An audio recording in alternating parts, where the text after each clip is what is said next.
I have some new tour dates to tell you about. I'll be in Chicago, Illinois on April 24th at the Wintrust Arena. Fort Wayne, Indiana on April 26th at the Allen County War Memorial Coliseum. And Miami, Florida on May 10th at the Kaseya Center. All tickets at theovon.com/TOUR. Today's guest is a stand-up comedian, a podcaster, an actor. You know him from his shows Bertcast and Two Bears, One Cave with Tom Segura. He's got a new special coming out on Netflix called Lucky, which premieres March 18th. I'm grateful to have my friend The Machine here today, Mr. Bert Kreischer.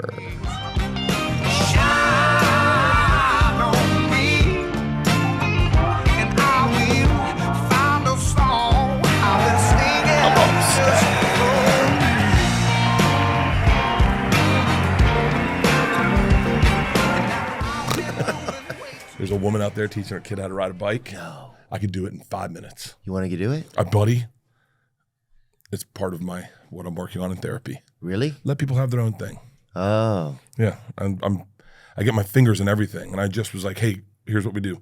We take off the pedals, okay, and you teach him to just glide with his feet and lift his feet up. That's how I did it with both my girls. Then we go to a subtle decline, and we do it that way with feet up the whole way. Then we put the pedals back on, teach them how to pedal. So easy.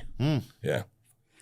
Yeah, riding a bike, the toughest thing I remember, well, first, some guy who's teaching, you don't know him usually. In my neighborhood, you didn't know him. It was like some dude's dad would be out there drinking or something. He's like, I'll teach this little whatever, you know? You're like, well, that's not That's not how it works at all. Well, yeah, well, usually you definitely know the guy. Well, yeah, but yes, but a lot of times you also don't know, some places you don't know the guy, right? Or if your dad isn't there or whatever. So there's some guy who sets his beer down. He's like, I'll teach this little motherfucker. You know? I almost did that out front. Yeah. Yeah. Okay, that makes sense. That tracks. Yeah. So then that guy, like, so now suddenly there's some guy teaching you don't even know or whatever. And then they get you going, right? And that part's good. But the scary part is then you realize you have to steer. And that's where a lot of people just bank right into two things at twice. You have to pedal and steer. Yeah. And it's counterintuitive. My daughter Isla, the first time I taught her how to ride a bike, I got her going, like pedals off, gliding, pedals back on, here we go, and boom, hit a BMW, hard as shit, over the handlebars, body mark on top of the hood. Ooh. And I was like, God. So then, oh my God. She goes, I'm good, Dad. Second time we get her, she hits a trash can right away. I'm like, God dang. And then third time she hit a fire hydrant, and then we realized she needed glasses. Yeah. Yeah, we got to get her glasses. Yeah, at that point. She's dyslexic too. Yeah. She hit so much shit. We got a video of her. She just, that kid has been, are we rolling? Are we good? Huh? I don't know. Yeah. Are we? No, you're good. Okay. That kid rolled the dice on life so much. Do you know the feeling of when you cut your bike front tire and it goes like this? She would do that. That's how she rode a bike. She liked her stomach to drop. So she'd go, and Georgia had a GoPro on her helmet, and Isla did it and then went over the handlebars. And it's the cutest video. Georgia looks at me, he goes, Dad, I got it. Capture the footage? Yeah, it was great. Wow, you guys are a footage family. You've always been kind of a footage family then. Yeah, but it was before content, really. Right. Like, I got an Instagram for professional reasons. I got an Instagram to keep up with people I knew in high school and college. And then you're like, oh, in comics, cool. No one was posting videos of like promo videos. No. And then I shared everything about my family on everything. I remember the first time I realized maybe I was oversharing is I posted our Christmas card on Instagram. Mm-hmm. And someone hit me up, a guy we both know that we respect hit me up. And he was like, dude, what are you doing? I was like, and it got like 1 million likes. And I was like, I don't know. You get addicted to the likes. You're like, nice, fucking killed it. And then you don't realize your kids, that all their friends see that. And then you're taking toothpaste out of the tube that you never put back in. But we were creating content not knowing what we were doing. Oh, I see what you're saying. Like maybe you were putting things that might have been too personal out there, you mean? Way too personal. Yeah. I talked about Isla's period on one of my specials. Ooh. Yeah. And you weren't there for the first period or whatever, were you? Whoa. Oh my God. Dude. And you didn't like candles or whatever, huh? Yeah, we did. Hang on. Yeah. Dude, as a comic, okay? Certain things happen to us where we go, that's too good. That's got to go on stage. Like something happens and you're like, it's like, it's I don't know if it's like if it's a neediness or whatever it is, but she got her period. And I talked about it on a special, but she called me from school and she's like, yo, it happened. I was like, yeah. She's like, I go, what do you need? Like new socks or like, she's like, new panties, new pants, new whatever. Yeah. She goes, no, go to the store and get a red velvet cake. I was like, huh? She goes, we're throwing a period party. And I was like,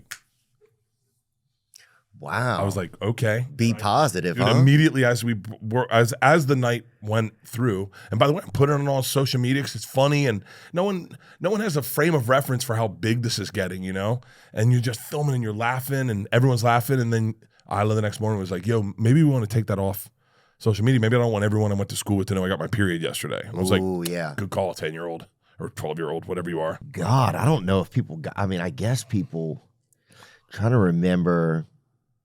I think if somebody got their period in our neighborhood, people would just start calling them a whore or whatever, Like, I think people were just, people were more vulgar in our area, I think. If anything happened, it was, everybody always made it, you feel ashamed no matter what happened to you, Oh, okay. Yeah, I've been talking about shame a lot in therapy. Have you been? Yeah, you just said that you saw somebody who was trying to teach her kid to ride a bike, because I heard something going on out there.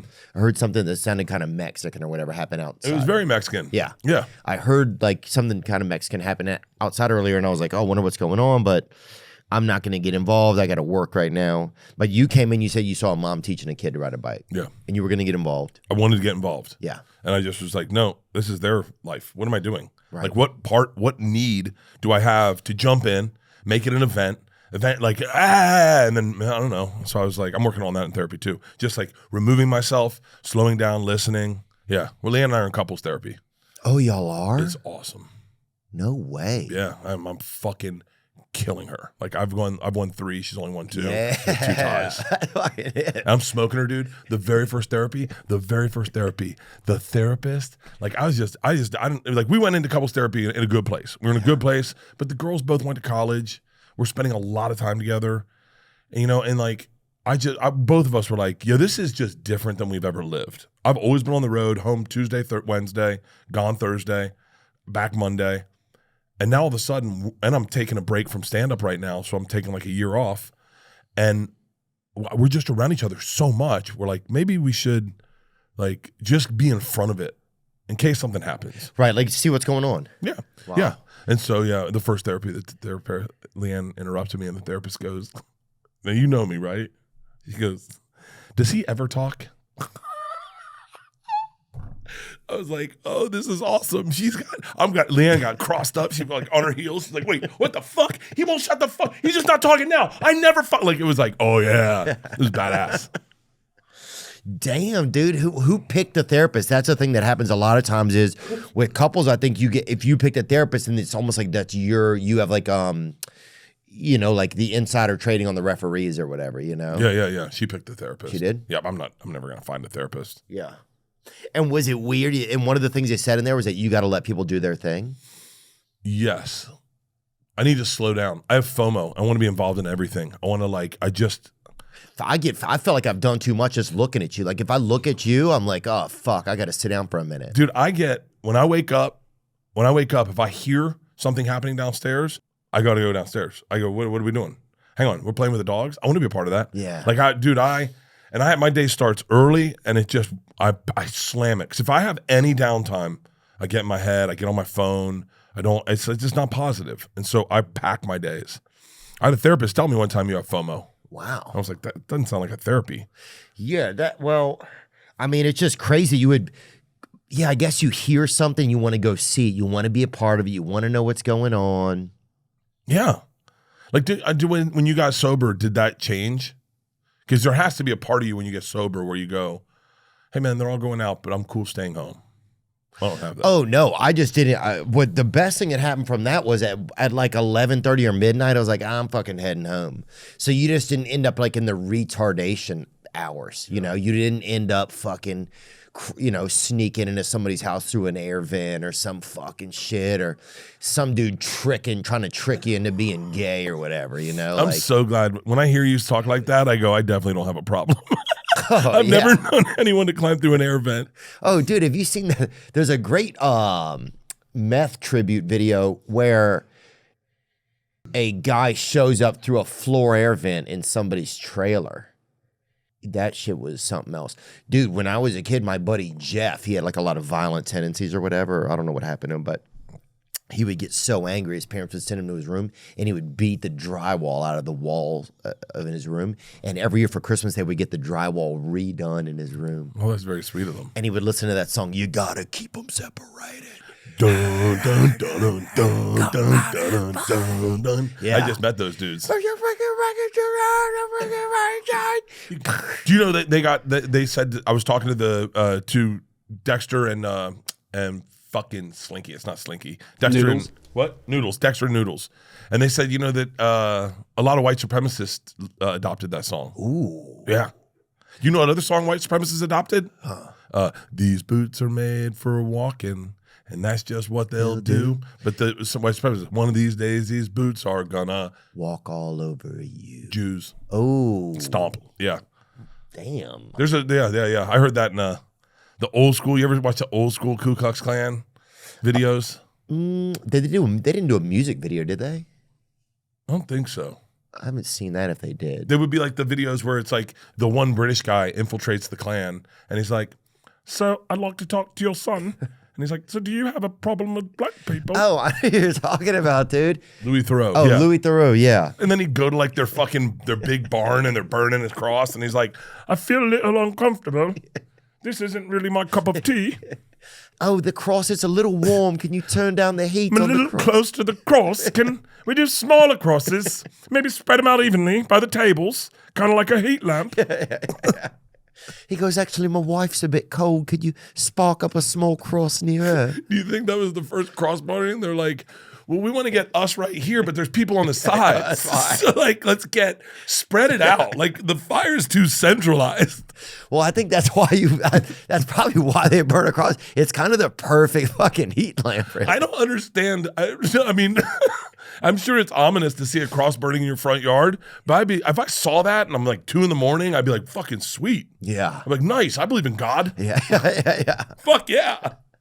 I'd be like, oh, damn, we got a Megadeth rally happening. What is this? Our organization is just You interviewed that dude? Our rallies Yeah, is fascinating advertising, guy. Media is advertising. The literature we put out is He did advertising. Kurt and It's all Courtney in too, I think. advertising.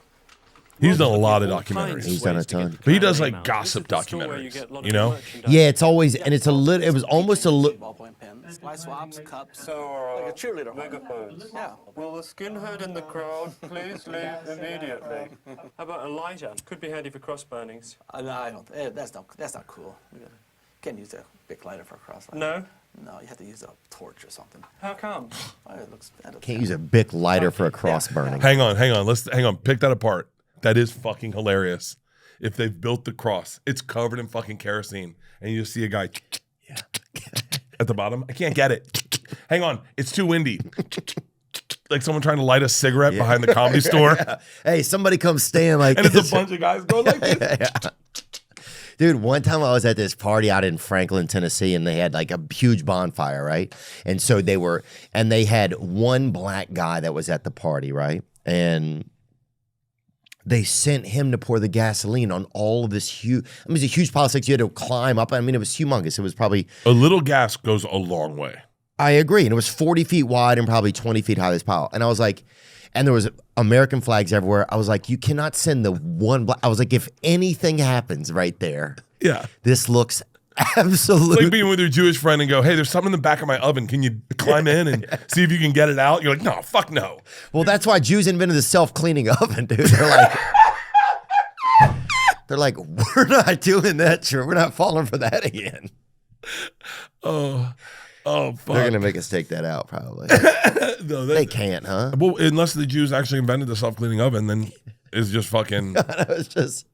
That's just factual information, dude. I can't believe you're in therapy. So that's going on. Yeah, I like it. You do? I didn't do therapy. I quit therapy for a period of time because I was talking too much. Meaning, Two Bears, Bertcast, Something's Burning, and tour.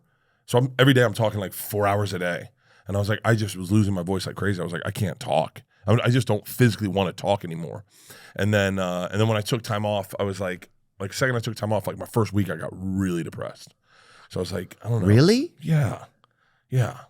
But are you able to figure out like what that depression? I mean, because otherwise it's not touring. Oh, it's just not. Yeah, dude, not being on the go. Not being on the go. Not having something going. Not like, hey, we got to pack you up. We got to get you to. We're going out to Boston. You're doing the thing. But you already have. You've done so much. Like, don't you worry that continuing to burn it at that speed would burn you out, or maybe you just don't get burnt out. No, I don't get burnt. I don't get burned out. What was happening to me was creative. Like creatively, I just felt like I was just spinning my wheels and nothing good was coming out. Oh yeah. And so I was like, I got done this last hour. It's premiering on Netflix March 18th, I think 18th. Someone check that. Lucky. And when I got done doing that hour, I feel like you know how when you start a new hour, you scrap everything and then you go to your joke book, you go, I got like 20 minutes. Right. For this special, I dumped everything. Fucking 7-minute stories, turned it into a 3-minute story. I dumped everything. I just piled this. My first 4 minutes was initially like 10 minutes and I crammed it. So I wanted it to be good because it's like, it's like my 6th special. So I don't want people to think I got lazy. But then when I got done, I was like, yo, I need to write. And I was like, my girls are in college. I'm with Leanne all the time. Like, what am I talking about? Like, who am I? What am I gonna like? And so I was like, I'm taking time off. But my first week, I'm sitting in my backyard and I'm just like depressed, looking at people touring, having fun, looking at like. So severely just that fear of missing out. Missing out, man. Like, I love the energy. And we pulled Fully Loaded from the summer to give me time off to do this thing. This summer? This summer. We do Fully Loaded every summer, and it's so fucking fun. Oh, those videos. I would always get envious of those, seeing all the pictures at the gorges and stuff like that, and you guys are just having a blast. I would always feel like such a loser that I wasn't doing it or I wasn't some of those places. You're just like, I can't afford you. I don't know about that. There was a second where I could have gotten you and Schultz, were the two kind of like white whales. It would have been me, you, Schultz, Shane Gillis, Mark Norman, Santino. Like Glazer. it would have been. It's such a fun group. Whitney, Nikki. It's such a fun. Big J, Dan Soder. It's so fun. And Schultz called me directly and he was like, "I got your offer," and I respectfully declined. But then his agent was like, "You can't afford him." And I was like, okay, I get it. But you want your friends to blow up. It would have been cool, but it's like you don't ever want someone to take a pay cut to come do something. Yeah, or sometimes it's also just a time cut. It's like, since we've been podcasting more, it just takes so much time, and then I have to do it here and Nashville. It's just like the back and forth. That's why I said this when we were in I apologize to interrupt. And your own touring. So it's like you have your own tour. It's like last year, I don't know. I maybe had 2 weekends where I did something for myself that I wanted to do that wasn't work, which is fine because I like working. But I like working too. They say, "Do you have a hobby?" And I go, "Like podcasts." No, like, "Do you have a hobby?" I go, "I shoot content." Like, no, like a hobby. I go, "I'm working on a movie." Yeah. And they're like, "No, what do you do for fun?" I go, "Like collect rocks." I don't know what the fuck you're talking about. Like, look at toads, take pictures of animals. Well, I don't. Who the fuck does that? Yeah. Yeah, that's the thing. Sometimes people will be like, "You got to get a hobby." And I'm like, well, some of my hobbies became work. And so they're still my hobbies. They're just more, it just like, you're just super involved with them, I guess. I guess I could get a nice hobby. Like what? Like think about like walking with a you friend. Google top 10 hobbies. Yeah. Walking with a friend is not a hobby. It isn't? Because immediately I go, why don't we turn it into a podcast? Here's the beautiful thing about podcasting, okay? And so let's scrap, like, ignore that podcasting is a business. But when are me and you going to get a chance to sit down for an hour and just hang out and go, you can't answer your phone, can't look at your phone, let's just talk. For the rest of our lives, probably never till we're older. Or if you have something you want to promote, maybe we can do it over at my house. But it's like, it's kind of fucked up. I'll never get a chance to sit down with Kevin Nealon for an hour. I sat with him for an hour and 30 minutes. I got to ask him all the questions I ever wanted to ask. Danny Trejo, Travis Barker, Jelly. It's like, I see Jelly. Jelly's a little different because I see him and I end up spending a lot of time with him. Yeah, he's somehow he's so accessible in a weird way. Yeah, but podcasting, I don't look at that as work. I look at it as an opportunity to hang out with my friends, and get to know other people, other men. Oh, for sure. Yeah. And I think a lot of people maybe don't get as much time of that, and so that's why they listen to podcasts too. It's like, ooh, a lot of people don't. I like what you said. Maybe they don't get as much time of that as that, so that's why they listen. They're listening more to podcasts. I think sometimes it's why I listen. It's like, oh, I want to hear a conversation about this thing, yeah, and so that's what I'm listening to. Or I want to hear about a conversation that's funny. Or I don't get to hang out with Tim Dillon and Rogan, together. So you got to hear. I never do. So it's fun when I listen to the two of them talk because they have smart brains in a different way than me. Like, I'll never think the way they think. No, they're the best. Dude. Tim Dillon is so original. It's unbelievable. He is my favorite gossip in the world. He had this bit about the other day on it was a social reel, and it was like about the fires and how somebody hired private security to protect their private firemen to protect their ice cream shop or whatever. It was like all these places are burning, but the fucking Maui peach sorbet was fucking saved or whatever. I loved you were doing your fingers the whole time as you were trying to make it fancy. The Maui peach sorbet. Yeah, I think if you do this, you're doing this the whole time, like you're selling fancy to me. Well, I think I was trying to think of something fancy, and this helped me. Yeah, no, this little movement right here, just like, hey, do you guys want to go to dinner? It's really nice. Hey, if I take my dick out, I think you're gonna like it. I put sprinkles on it. That's like, who had that joke? If you call something Mexican in front of it, it just makes it so much better, dude. No, oh wait. That's not what I thought. Oh, really? Oh, you thought worse? I was at the Mexican restaurant at the end of the Santa Monica Pier. Yeah. And this guy, the lady comes up to me and my buddy Eddie, and she goes, "Would you guys like Mexican hot chocolates?" And we're like, "Oh, no, thank you." What do you wrap us in a blanket, hold us down, and shit in our mouths? No, thanks. I think we'll pass. Mexican hot chocolate sounds like a fucking like when you want a Mexican blowjob. You're like, hold on, what are we doing here? Like it's like the donkey show. Did you ever see a donkey show? I never saw it. I don't want to get involved with that. I have a good relationship with outdoor animals. Oh, I don't want to get like that. Yeah, this is this clip right here. Oh, I love that he's. You can play it from right there. It's fun. That little Palisades village, I'm glad it's still there. I am. I'm glad that guy brought in his own water and fucking was like, yeah, we're not losing. What's the fucking McConnell's? We're not losing that ice cream place. There's people burning alive in the street. He's like, yeah, we're not losing McConnell's. What are you, nuts? It's a good ice cream. Santa Barbara strawberry is a great flavor. What are you, nuts? What's that other sushi place? Is it Blue Ribbon? It's good. Yeah, fuck yeah. The fucking... It's just hilarious to be a billionaire and to go, we're bringing in water and we're bringing in our own firefighters. And then the firefighters show up, they're like, all right, who do we save? And you're like, what? Get the fuck in front of Blue Ribbon Sushi right now. Are you out of your fucking mind, you piece of shit? Who do we save? The Tiger Roll. That's a fucking, get in front of Blue Ribbon Tiger Sushi. Roll. That's good. What impresses me about Tim is he can do his show by himself for fucking 1 hour. Yeah. Once a week. Have you ever tried that? For 1 hour every day? No, have you ever? No, once a week. He does his show once a week. And Yeah, I did that for years, I think, didn't I?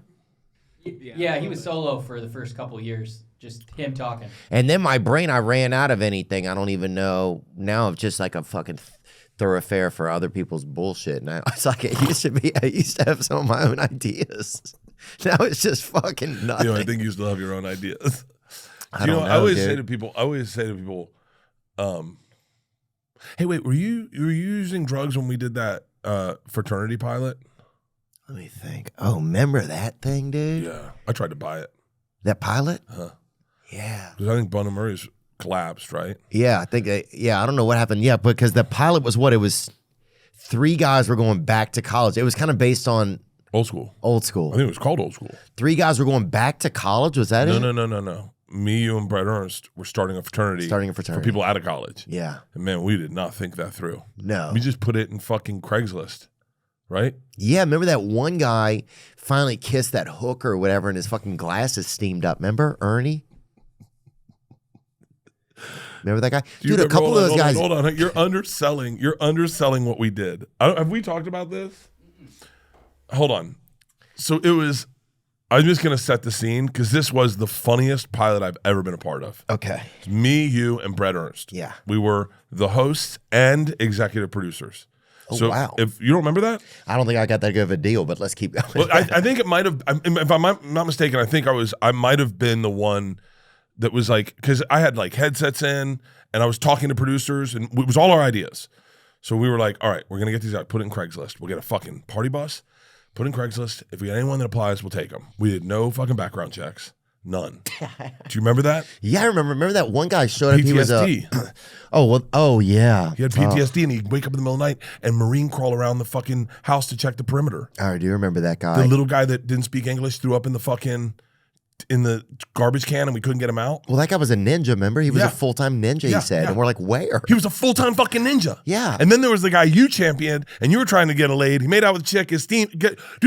One dude cheated on his wife. And he was like, I think I just ruined my life. And we're like, ah.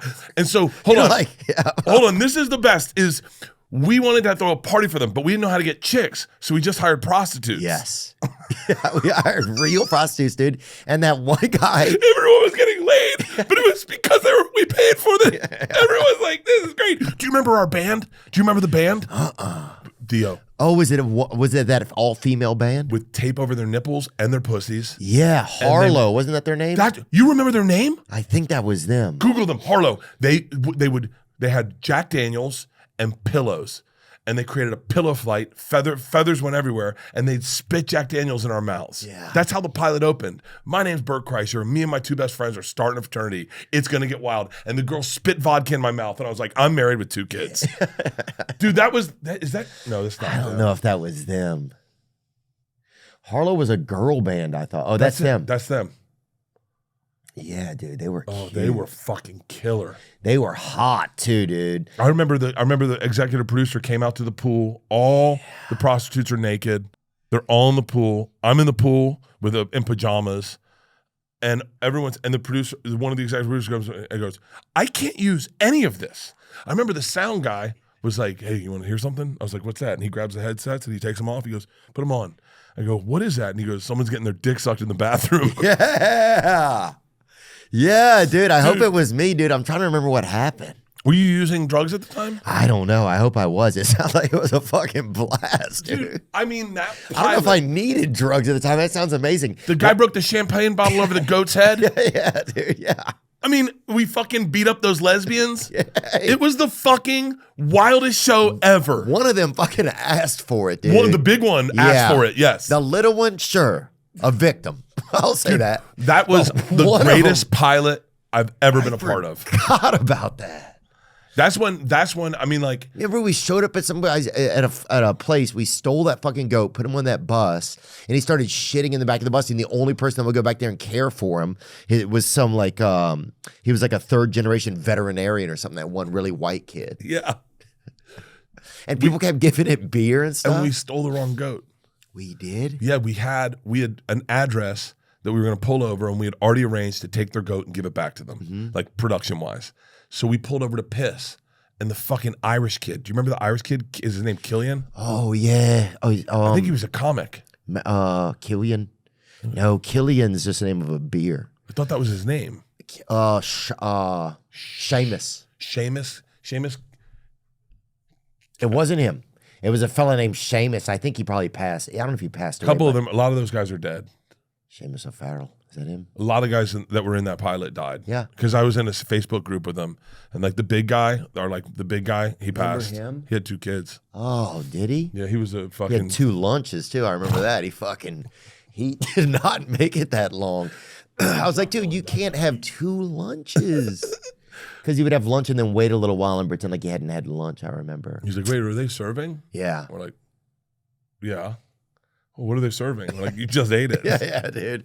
It was just that reverse. He would use reverse psychology with his own stomach or whatever. I mean, that was the funnest. Like I always say, I forgot about that. That was like, it's like, when you discover someone, like when, like, I'm thinking of the best example is like Cam Patterson, right? Like my wife's friends, their kids are in high school, and they came to one of my shows, and they're like, have you seen Cam Patterson? And at the time I hadn't. And then I was like, no. And then I watched some of his clips, and I discovered him, and I was like, oh, he's funny. Yeah. That moment, we all have it for comics. And I've heard for a very long time, watch people discover you when they go, dude, do you know Theo Vaughn? But I had to discover you too. Like, right, I got to find that you were funny too. Right. And I always say it was that fucking pilot where I just kept watching you, just like everything you were saying was like so fucking funny. That and Thanks, man. That and fucking Reality Bites Back. I've always said that, like, that finale, Theo, you were the single funniest human being I'd ever been around in my life. Really? Oh my God. You were dropping dimes when we were all sitting in the bleachers.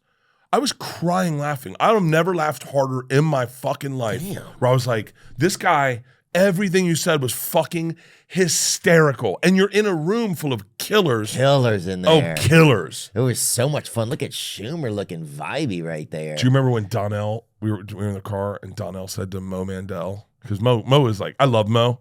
I'm not shitting on Mo. But Mo was younger than everyone. So he was like trying. Like, oh, yeah. he was trying the whole time. It's that energy you do when you're young, too. You get put in a place you try. And he goes, Donnell's at the front of the van. He goes, Mo, has anyone ever told you you're funny? And Mo goes, of course. And he goes, name one person. And Mo goes, my mom. And we fell out of the fucking van. Donnell goes, your mom doesn't count, Mo. Your mom doesn't fucking count. Oh, God. Dude, there's my boy right there. He just had his second child, I think. He's selling TV shows. He's doing great. Mo's a creative dude, man. He is a very creative dude. Look at Schumer. Holy shit. Hi, I'm Yep. Bert, and I have a goatee because if I don't, it looks like my real chin has balls. Look at Look you, at how loud Bert. my voice is. Start laughing, it looks like I'm teabagging my shirt.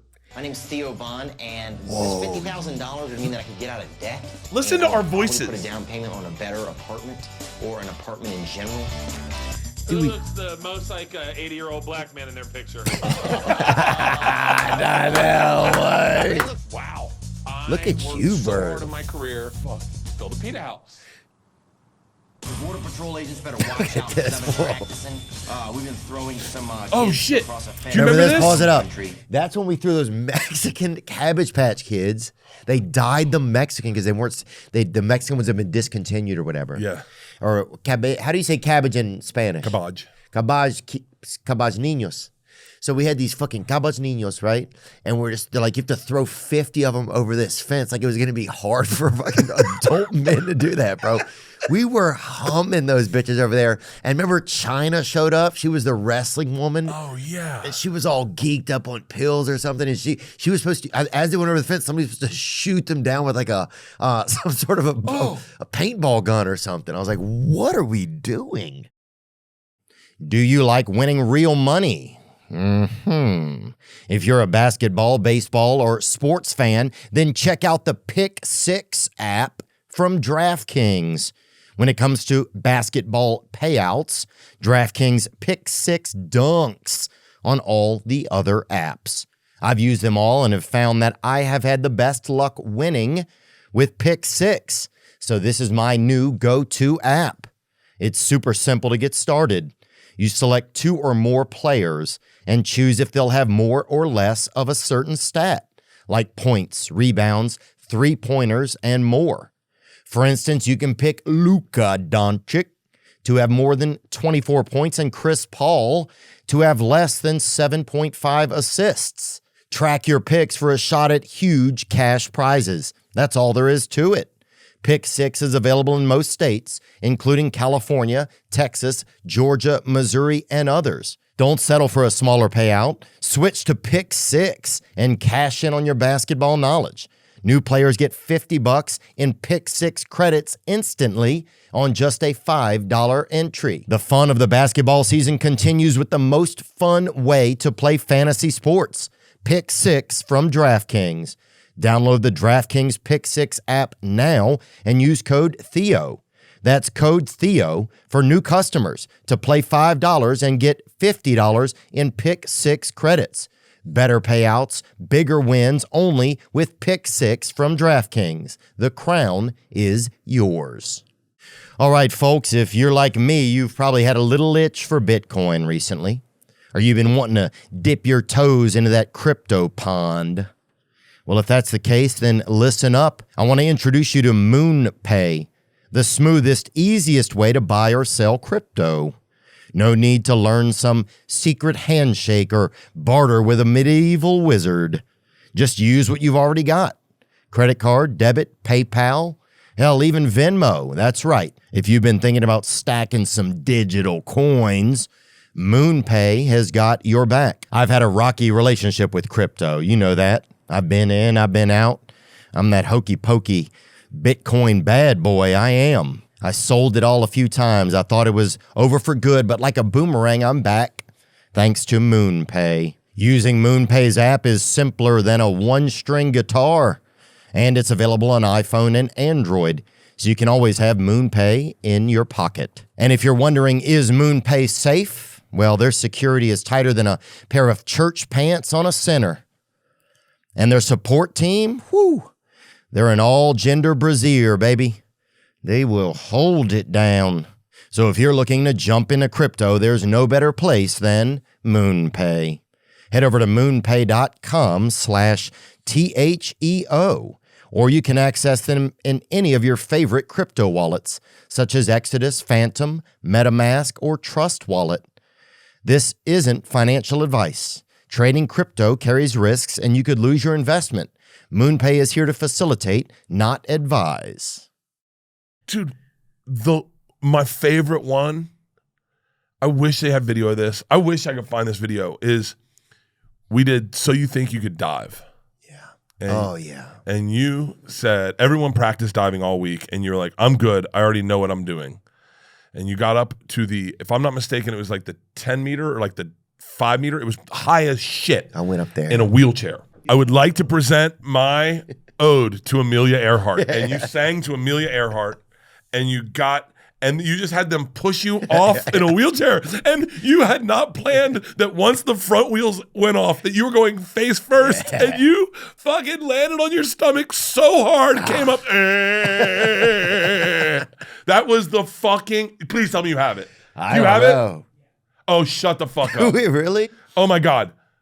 Wow, look how young we were. Bert, Oh my look at God, you. look at this. This is when all I did was hit on Greg Louganis the whole time. And then he got pissed because he found out I was married. Really? Yeah, you remember? That's why he voted me off. He was like, you don't tease a man.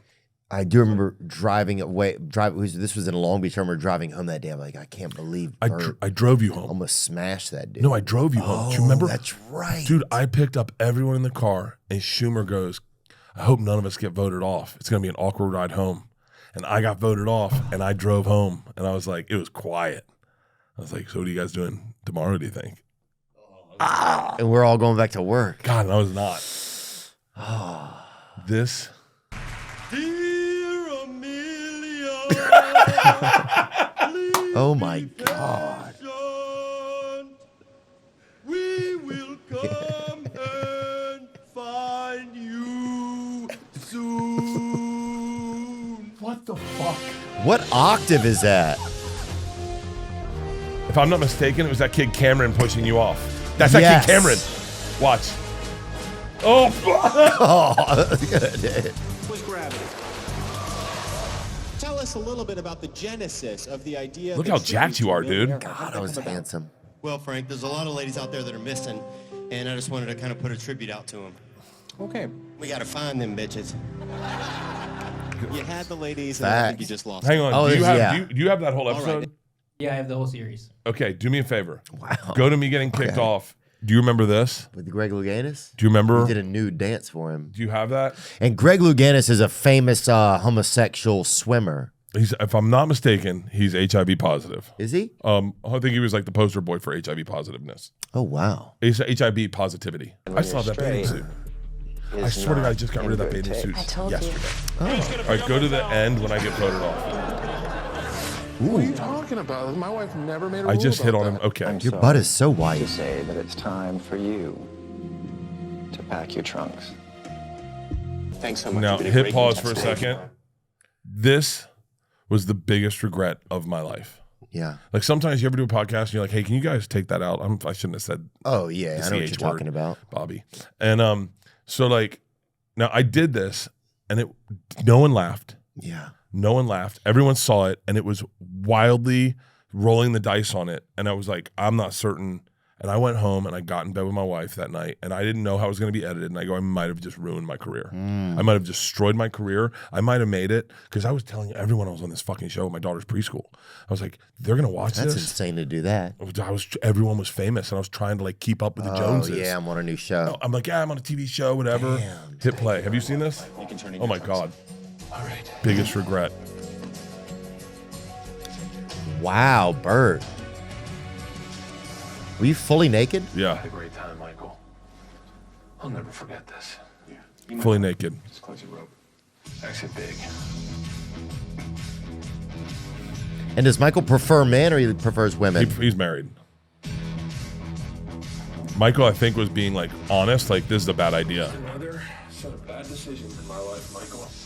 This one might be the worst of all. They don't stop coming. Oh my. Look at it. Look at it. It's not going away. If I look at it, I will turn to stone. No, you will. Maybe part of you will, but not all of you. All right. Oh my God. That was incredible. Oh. Dude, I thought I ruined my career. Oh, ruined buddy. it. And what kind of pecker you got on you there? You can't really, they got it blurred out or whatever. Just so we can. Not big at all. Okay. I'm going to show it to you right now, and it's probably the exact same size. Do you remember we took a bath with Lunel? Dude, yeah. Oh, yeah. Me, you, Red Grant took a bath with Lunel. He ran for mayor of Baltimore. You know that? Oh. Yeah. Oh, we'll tell this story. Yeah. Do you remember Lunel had 2 bathing suits on? Did she really? And she took one off. And she goes, boys, wear your bathing suits. And then we took ours off, and then she got out of the bath, and we were all naked, and she took our bathing suits. God. I don't remember that. I think Kyle's mom gave me, or somebody gave somebody, I don't remember what happened. Somebody came, one of us came or something. Kyle's mom. I remember that. Kyle's mom was a hired stripper. Yeah. Just so we're clear, Kyle's real mom is dead. Kyle's real mom passed away? Yeah, that's why they got brought in the stripper. Oh, damn. Well, I remember meeting your mom, and I was like, "Oh, his mom looks like she could make dream catchers in New Mexico." Oh, yeah, dude. My mom looks like she fucking tells on black people that walk out of the store with all the shit from Rite Aid. Dude, that show was so wild, and it was like, bro, they paid us. It was fun. You got to be around other comedians. Tiffany Haddish was on there. Donnell Rawlings. Oh, yeah. Remember Javier George? That one comedian left. He left the first day. Remember George?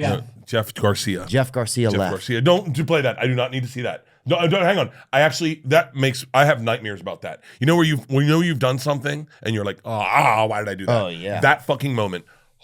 That fucking makes my skin crawl. And this is when you made a promise to your mom in the dark or whatever they said you're gonna bring you in, you're gonna seduce somebody, and the more you turn them on, the better you win. And they brought it in, and it was our mom's. And in the dark. And I told her what I do to her, giving her oral sex. Ooh. I think about that because I was honest. I was fucking honest, Theo. That's illegal too to do that to your mother. I think so. Theo did the Native American warbler. I did. Let's make this plan happen. Whoa, Mom. Whoa. I was scared. Let me see. I just love that For shirt. seduction, the first thing you have to know is the Native American warbler. Serious panty dropper.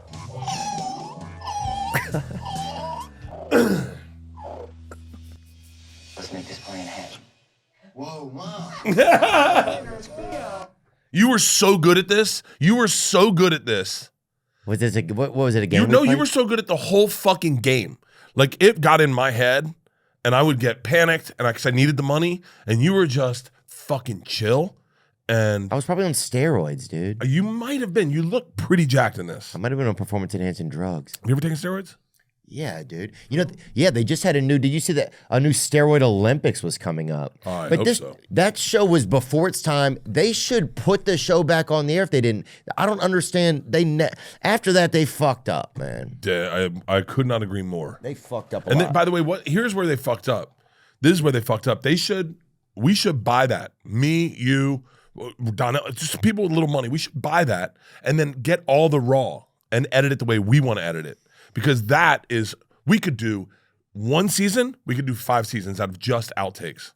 I mean, the shit we weren't allowed to say. Do you remember me, you, and Red were in a pool with Amy Schumer, and she goes, "What are we going to do now?" And I was like, "Why don't we play Leaky Submarine?" She goes, "What's that?" And I go, "Well, you're the Leaky Submarine, and we got to plug up all your holes." Ooh. And everyone's like, "Can't use that." And I was like, "Why? It's fucking funny." Like, dude, the outtakes we did just there, I'm telling you, that finale, it was me, Chris Fairbanks, I think Schumer, Red Grant, and Donnell were in a cluster. and we were crying, laughing at you for 1 hour straight. You were just, they would say something and you just, honest Theo, like the person you are today was there that day, and you were stream of consciousness, and we were, I've never laughed harder. Damn. That was so much fun. Look at me and Amy right there. God. And she had a boyfriend. I think she was in love with some guy. Yeah, I always thought you guys had sex. You know, I always thought we did.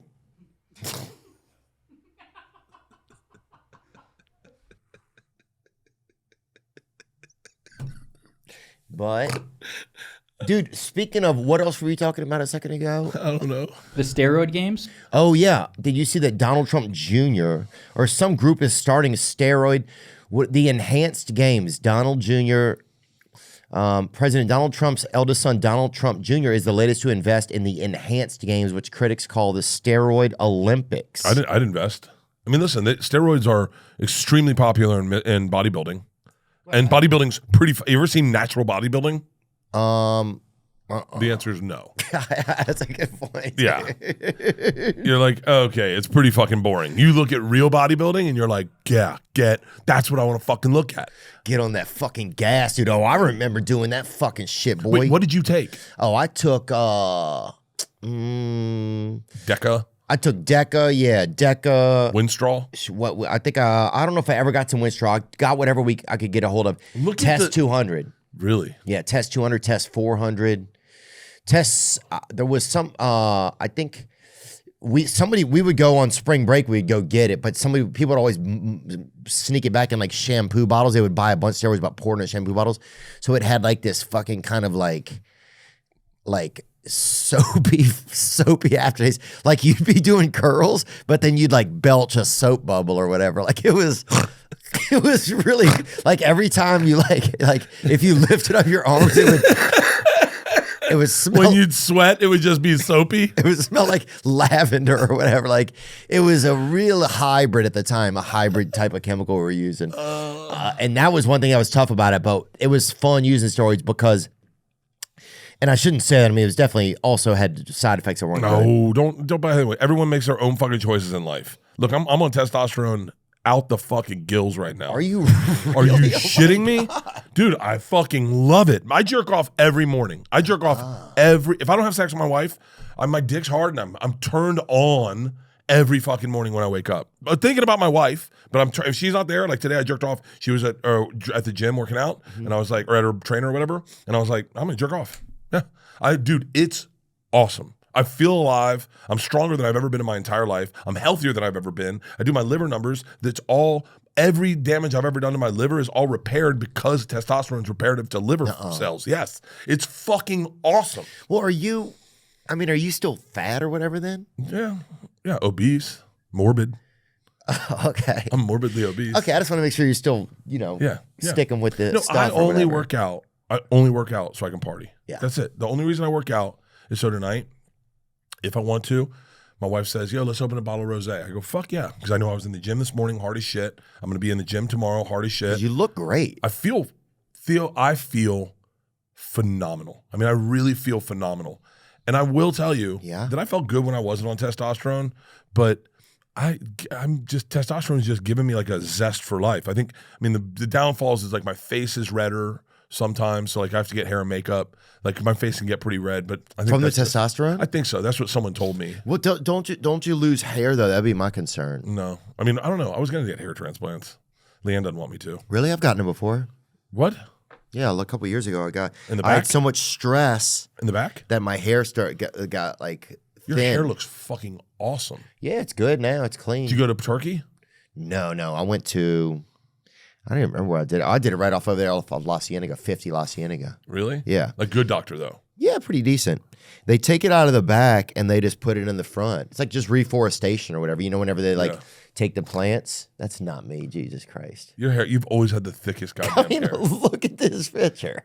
That does kind of look like you a little bit. Oh, no, that's me, but that's not my head is the crazy wait, part. that is you. Yeah, but it's not my head. I never looked like this. I thought it was they shaved it or something. It's my bad. What? That's so funny, dude. That's crazy. Dude, with AI now, it's like anything is possible. What the fuck, dude? That looks wild. Well, this is not a before and after. That's the thing. That's internet, make that a before and after.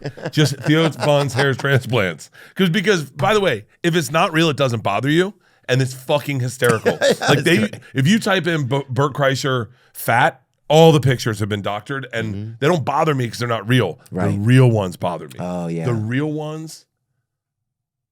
Well, this is that really you? This is really me. This is after I got my hair transplant. They put all this, they inject all this stuff in your head, but it starts to come down your face. It's like pain reducers or whatever. So at some point you look like— Oh my God, you look like the guy from Ghostbusters 2. Holy shit.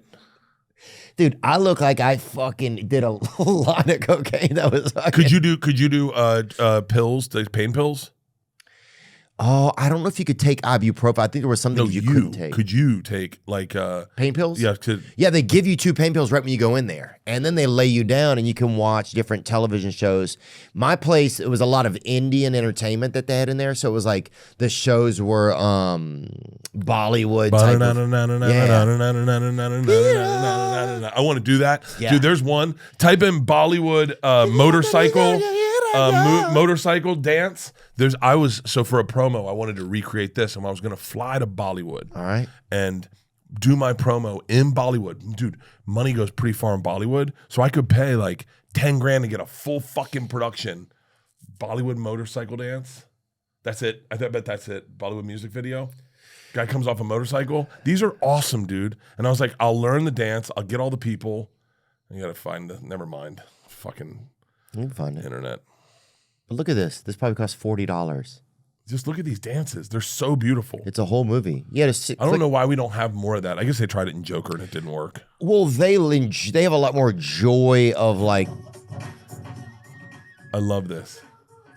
I bet I could do this dance. Pretty easy. Well, this is a lot of people. These people end up working at Disney World, I think. They have a Bollywood Disney. Yeah, do they have a Disneyland in India? They have to, huh? No, I went out to dinner with a couple, and they were like, good. And they go, "Did you?" Leanne and I just went to Paris, and they're like, "Oh, did you go to Disney Paris?" And I was like, "No," and they're like, "Why not?" And I was like, "'Cause I'm fucking grown up," and they're like, "Oh, we went. It's so awesome." And I went, "I don't know if I could be friends with you." Instead of going to the real Paris, you mean? No. Theo, they went to Paris and then went to Disney in Paris. Oh. As opposed to just being in Paris, they went to Disney in Paris. Like, why go all the way there? Why just it's the same fucking Disney? Go to Orlando. Save some fucking money. Stay here. Stay here and go to fucking Disney for the day. They went to fucking Paris and then went to Disney World and saw Mickey Mouse, who, by the way, just is Mickey Mouse. It's the same fucking Mickey Mouse. They're like, it was amazing. Can you imagine? No, I can't imagine. But then sometimes, actually, I went to China one time or somewhere, and I had to get McDonald's because I was. That's fine. That's totally fine. That's like, hey man, this is my culture. I want to see how you represent my culture. Yeah. But going to see Mickey. You go to fucking Australia and go to Outback Steakhouse. Good day. Come on, what the fuck are we talking about? God damn it. Yeah, I listen, when I travel, I don't want to get up at crack of dawn and do a ton of shit. I want to sleep in. I want to wake up. I want to go to the cafe, have a coffee, walk around, have some lunch, maybe some snails, couple beers, keep walking around. And then at a certain hour, I go, let's start bar hopping around the city. That's the fun way to do it. And then a nice big dinner, close it out at like 2 a.m. Know you can sleep in the next day. Wake up, go for a jog. That's what I'm talking about. You will not find me at fucking Paris Disney. Damn. You heard it right there, Disney. You heard it. Don't even come after him. Do you, I want to talk about that steroid Olympics a little bit. Go back to it, because I'm just curious about this. This is going to be fucking awesome, dude. Well, I'm just intrigued. I think we're going to start seeing more. I've long wanted to do a game show of like stereotypes versus each other, right? Like there's like Family Feud. It's like the Ronsons versus the Hamiltons, right? But I want to see like the gays versus the Yiddish or whatever, you know? Like I want to see like dark blacks versus bakers. Wait, can I soft pitch you more ideas within the same context? Yeah. What if, right? You don't know what the other team you're playing against is. And in playing the game, you got to guess what they are. So like all their answers are one way. So you're like, where's the best place to vacation? And you hear a bunch of people go, the team you're playing against said Jamaica. Yeah. And then the other or one's like Birmingham. Yeah. And so then the whole goal is to play the game and try to answer your questions as honest as possible, but try to guess who the other people are. Okay, never mind. Bad pitch, because you could just lie and misdirect people. Keep going. But maybe that's there could be a strategy in there that's how you do it. Yeah. But I would love to see the stereotype games. I think that's where we're definitely headed Stereotype soon. games. Like asshole kids, like ADHD kids versus or whatever, you know? Okay. Or that's not. No, that would probably. We got to take that one out. But No, ADHD kids versus autistic kids. Yes. That would be great, dude. And autistic kids don't need to talk. They do mental telepathy. Yeah. They don't talk anymore. They just saw a documentary on that. Google it. And you put the two of them against each other. That'd be fucking great. Great. But I think there's a lot of like kids suffering from smallpox versus fat kids or whatever. What about this game show? All right. It's you fuck what you get. Okay, that's the name of the pitch. So a guy goes up, okay, like we bring up Theo Von, and you have a room full of 100 women, and you guys, ladies, by your chair, you'll see a little panel. On a scale of 1 to 10, rate Theo Von. You can present yourself. My name's Theo. I grew up in Louisiana. I'm a stand-up comedian. I have a podcast. I'm on tour. I'm just did a movie. Born in March. Born in March. Yeah, give me your sign. My birthday comes out the day after your special does. I like to, for real. March 19th. For real? You said March 18th it is? Yeah. March 18th. Nice. March 19th. So. And then you ladies rate him on what you think. And so they go, Theo Von is an 8. And you go, cool. Now, Theo has already pre-rated every single one of you. So look back at your panel and see what number you are. And they look and they're like, shit, I'm a 6. He goes, everyone below an 8, get the fuck out. So it just thins out the herd. And you're like, all right, you are what Theo's willing to fuck. Now, Theo, this is the group of 8s that think they're your equal. You can either fuck one of the 8s or you can go for a 10. And if you pick the 10, you've got to go to Paris Disney. That's your vacation. You got to go to Paris Disney. But if you pick the 8, we're going to send you to Bali. And you're going to be on the beach all week. You can fuck a 10, the fucking hottest, out of your league. You can't get her. By number standards, you can't get her. And then you take the 2 on the date and you pick who they are. What do you think? I just like the idea of rating people. I'd go with an 8 to Bali. I'd go with an 8 to Bali too. I'd go with a 6 to Bali. Did you really? I would. Well, my wife, but I don't know. She's more like a 6.5. Is she? I think so. I think she's getting prettier the older she gets. You know what? I thought that the other day. I didn't think like that. I just thought, oh, Leanne looks so pretty. That's you know what I what? thought. Can I do a secret time? Yeah. One of my favorite things in the world. I don't know if you did it on purpose or I don't know how it came out, but I've said it a number of times. She did her live podcast at a Zanies, and you came by to say hi and support her. Oh yeah. And she called me bawling, crying. She goes, really? She goes, that I was so nervous, and I was so, I feel like I'm in a different space, and I'm doing my podcast, and it, and she goes, baby, and I had to leave in the middle and go to do a show in Cincinnati or something. She called crying. She goes, Theo came. And I went, what? She goes, Theo came. She goes, that's why I love the people you've surrounded yourself, because they're real people. She goes, Theo Von came out to show me love and give me support. And I got emotional telling it, because I was like, that's what you want. You want to surround yourself with people that care about you, and it's just not about a business. Yeah. But thank you for doing that. That was the sweetest thing you could have ever done. Yeah, I forgot that I did that, but I did do that. Yeah, of course you did. That's who you are. Sometimes you forget things That's you it. do. That's it. You found it. God, you're good. Can I hire your team? Sure, it only took them 11 minutes. Look at this. I'm joking. Theo. Promo video for my new tour coming, right? Do this in Bollywood. Watch this guy. He's good, Theo. Oh my God. Look at this. Turkish hairlines, huh? Look at this, Theo. How great is this? So good.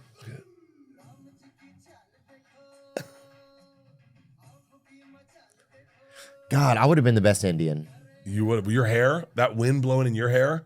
And I think just my attitude, I would have had a good time over there. You think so? Yeah. Theo, you would have never left your caste system. Are you going to AI Theo's face in it? I was going to do you, but... Do me. Yeah, do Bert. Yeah, please do. Hey, wait. Think about this. This looks like AI. This isn't AI. You would have never left your... No, it's just Indians. I would have found a way out. No, you can't. That's India. I would have found a way.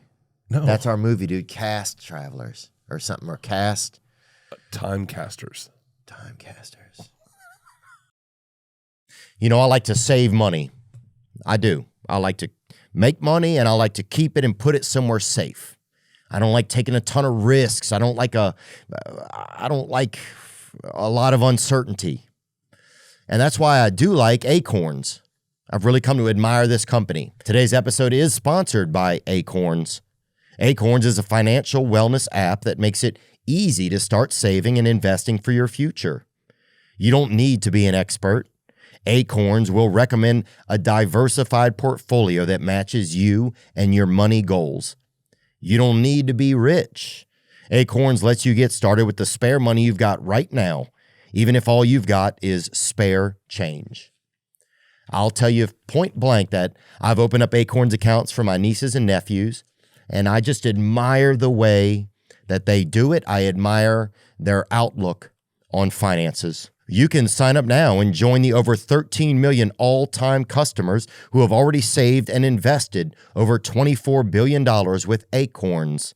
Plus, Acorns will boost your new account with a $20 bonus investment. Offer available at acorns.com/THEO. That's ACORNS.com/Theo to get your $20 bonus investment today. Paid non-client endorsement. Compensation provides incentive to positively promote Acorns. Tier 4 compensation provided. Investing involves risks. Acorn Advisors, LLC, an SEC registered investment advisor. View important disclosures at acorns.com/THEO. Before we used Shopify, it was bonkers. It was bonkers. We had that old register system where you were filling it all out and giving it to your niece to run to the mailbox, and she didn't know how to use stamps, and it was a nightmare. But now we've got Shopify that helps our merch store run smoothly. You can upgrade your business and get the same checkout we use with Shopify. That's the truth. Because nobody does selling better than Shopify. Home of the #1 checkout on the planet. Businesses that sell more sell on Shopify. Upgrade your business and get the same checkout that Alo uses. You've heard of them. Or Allbirds, you've heard of them. They use Shopify. Sign up for your $1 per month trial period at shopify.com/THEO, all lowercase. Go to shopify.com/THEO to upgrade your selling today. Shopify.com/Theo. What does the future hold for your business? Well, if you ask 9 experts, you'll get 10 answers. Bull market, bear market, raccoon market. Rates will rise or fall. Inflation's up, inflation's down. Can someone please invent a crystal ball? Until then, over 41,000 businesses have future-proofed their business with NetSuite by Oracle, the #1 cloud ERP, bringing accounting, financial management, inventory, HR into one fluid platform. I admire this type of software that helps you keep things together, makes things easier, and lets you spend more time focusing on what's truly important to you. If I had needed this product, it's what I'd use, and maybe someday we will. Whether your company is earning millions or even hundreds of millions, wow, NetSuite helps you respond to immediate challenges and seize your biggest opportunities. Speaking of opportunity, download the CFO's Guide to AI and Machine Learning at netsuite.com/THEO. The guide is free to you at netsuite.com/Theo. That's right, netsuite.com/Theo. Are you going to do more movies? Did you like it? We're making our movie right now. You just made it. We've still 5 days left. Oh, for real? Yeah. Oh, I didn't know that. I don't know. We'll see. I am happy that we did it. Can I ask you an honest question? Yeah, 100%, man. This is why I don't do, I shouldn't say this out loud, but this is why I only do my projects. Because I noticed that I have, for lack of a better word, bad interior thoughts when I'm not in control. Yeah. And I'm not good at it.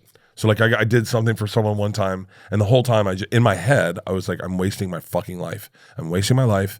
I'm in fucking makeup, and no one's treating me with respect. And I was like, I'm just sitting in the goddamn trailer waiting for some 18-year-old to come and tell me it's time, and I can't walk around. And I was like, I'm wasting my fucking life. And a friend of mine said, just giving you a heads up, notice this in yourself.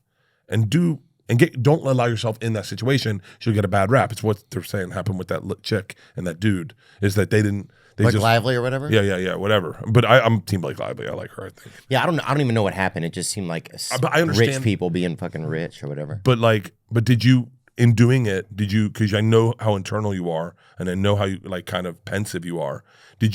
Were there parts of it where you're like, okay, if I do this again, I'm not doing that? Oh, for sure. Really? I think there's some of that I'm still learning. Yeah, like there's just like certain like ways to like do the script differently, to like have less scripts. We'd have more time to shoot certain scenes. Like that's one thing. It's like we just kind of run out of time, So it's like we can't, so you can only get so much coverages or whatever. What else? I don't know if I would ever do the acting again. I would like to do the producing or writing, but I only like to. I'm the same. I just only want to do things that I am in control of, right? Yes. Because for me, it's just I don't want somebody else to have control of how I look or seem. I don't want somebody else to have a say. I don't want anybody to have any ownership over my voice. That's it for me. It's like when I was a kid, I felt like I couldn't speak up for myself or something like that. I don't know what it is, but internally somewhere in there, that's what it is for me. So it's like, I don't want to have to say anybody else's lines. I just want to do what I want to do. And if I live or die on that, then that's fine. But at least it's just me, Do you ever run into the situation where you get hired for something, they want you to come in and do something, and then they're like, try to like script it for you a little bit? Like my example is like, they'll be like, you're gonna take your shirt off, right? And I was like, I don't know. Maybe. I mean, I don't know. It's fucking 10 degrees out here. And they're like, okay, but it's coming off though, right? It's like maybe you just come out and rip your shirt off and be like, kill a beer. And I'm like, well, I also talk. Yeah. But it's like, sometimes you get, especially if you get a little big, you get kind of typecast as a producer. They go like, so you'll just like, they did it to Dane where like, he'll just come in like a hurricane, like with his hands going up like this. And he'd be like, ah. But there was no, you find that happening to you ever? No, I don't do anything. I only do our own stuff. Like I don't ever do anything that I don't ever do anything else except for like our own things. So me and Spade wrote that movie. I knew that he's a great actor, one of the funniest guys I know. So he would be able to carry it. I'm like the second guy who like is kind of, it's like a dumb buddy movie. And so I never put myself in a position where somebody have to be like, you have to do something like this, Because it goes back to your reason. I learned I don't do well in that situation. Like, I tried to do Chris Pratt had asked me to be in a movie years ago, and I had to leave once I got there because they didn't give you the script till you got there. And so once I got the script and stuff, I realized, it just doesn't fit for me. It doesn't work with who I want to be. They had me How hard is that to do? To leave? Yeah. Oh, it definitely was hard. It was a hard text to send. I sent it all in caps so they would know I was serious about it or whatever. But yeah, it was fucking. Wait, what? How'd it go? Did the movie come out? Huh? What movie was it? Yeah, Tomorrow War. Remember that movie, Tomorrow War? No. And when I watched it back, I ended up realizing I made the best choice for myself. It took 12 weeks. Wait, with Tom Cruise? Dude, that's damn Chris Pratt, brother. That's Chris Pratt? Yeah, it's a new, yeah. Huh. The Tomorrow War. What was that about? War. It's about on Amazon. People went in the past. I can't even remember. It was kind of confusing, but it was great. It was fun. I'm glad that I got to do it. I'm glad I didn't get to do it. Jesus, but I saw Chris. Who ended up playing you? Just someone. They just moved the lines over to some other guy. Oh, they didn't like. I tried to get Josh Wolf in, I remember, as a substitute, but they just moved the lines over to a different character. But when I watched it back, the guy had 2 lines. And I would have been to be there for 12 weeks. It just wasn't a good fit, right? The first movie I ever had, a friend did. Tom did a movie with Mark Wahlberg. Yeah, and he was there for like 5 weeks, and I was like, oh, cool. So you're in a lot of scenes. He's like, I'm in like 2 scenes. I was like, you're there for 5 fucking weeks? He's like, yeah, that's part of making a movie. I was like, well, I guess I'm not making a movie. Yeah. And then I was like, I'm not gonna fucking sit in a hotel for 5 weeks. You got to be kidding me.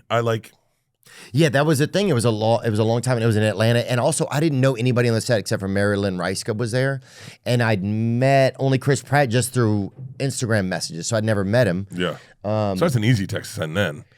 Yeah, it was chill, and I actually did call the director too, and I called him, and just shared how I felt, and they were cool about it.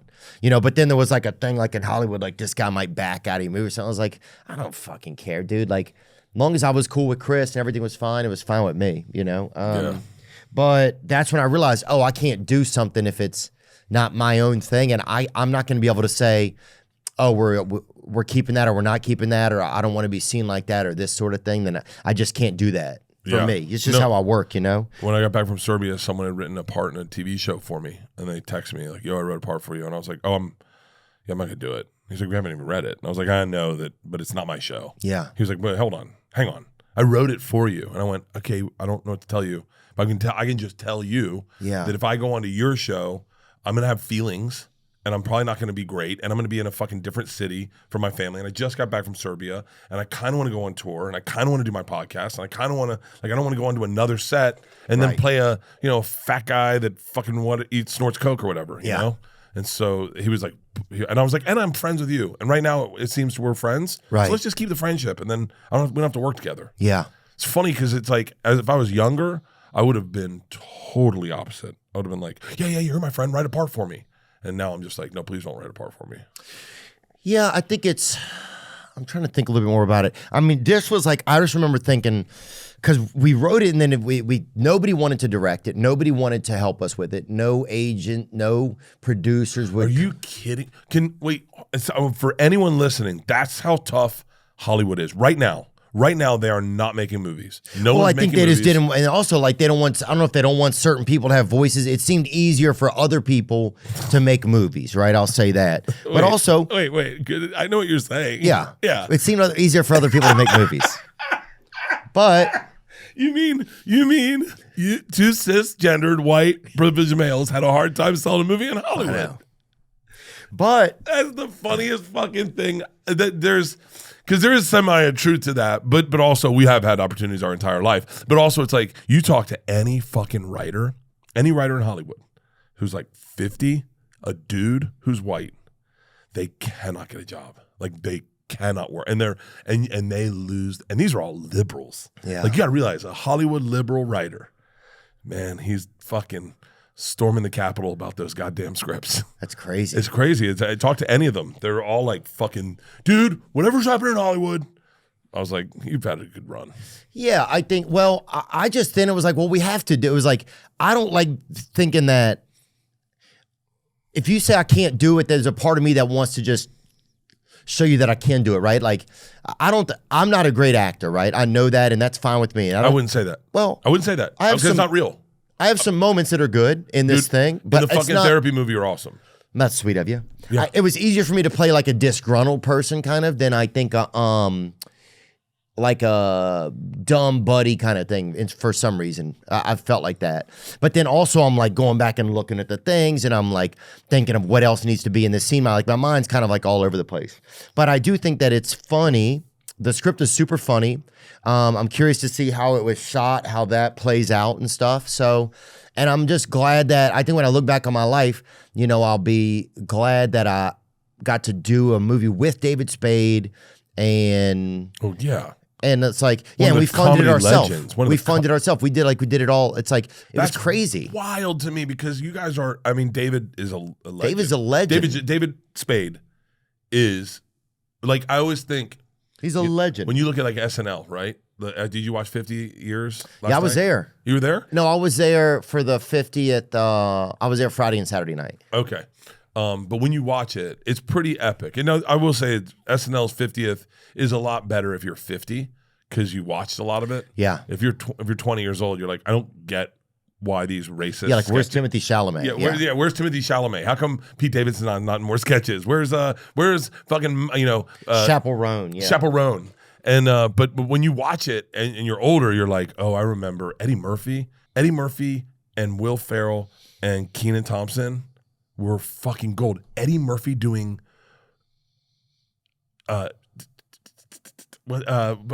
Tracy Morgan. Did you see that? I saw the skit with Eddie Murphy and Tracy. Black Jeopardy, you mean? Yeah, where Eddie Murphy was playing Tracy Morgan next to Tracy Morgan. It was so Maybe I didn't pick up that that's what it was. Oh, wait, did you see it? Yeah. Yeah, I saw this right here. Yeah. See the name Tracy underneath it?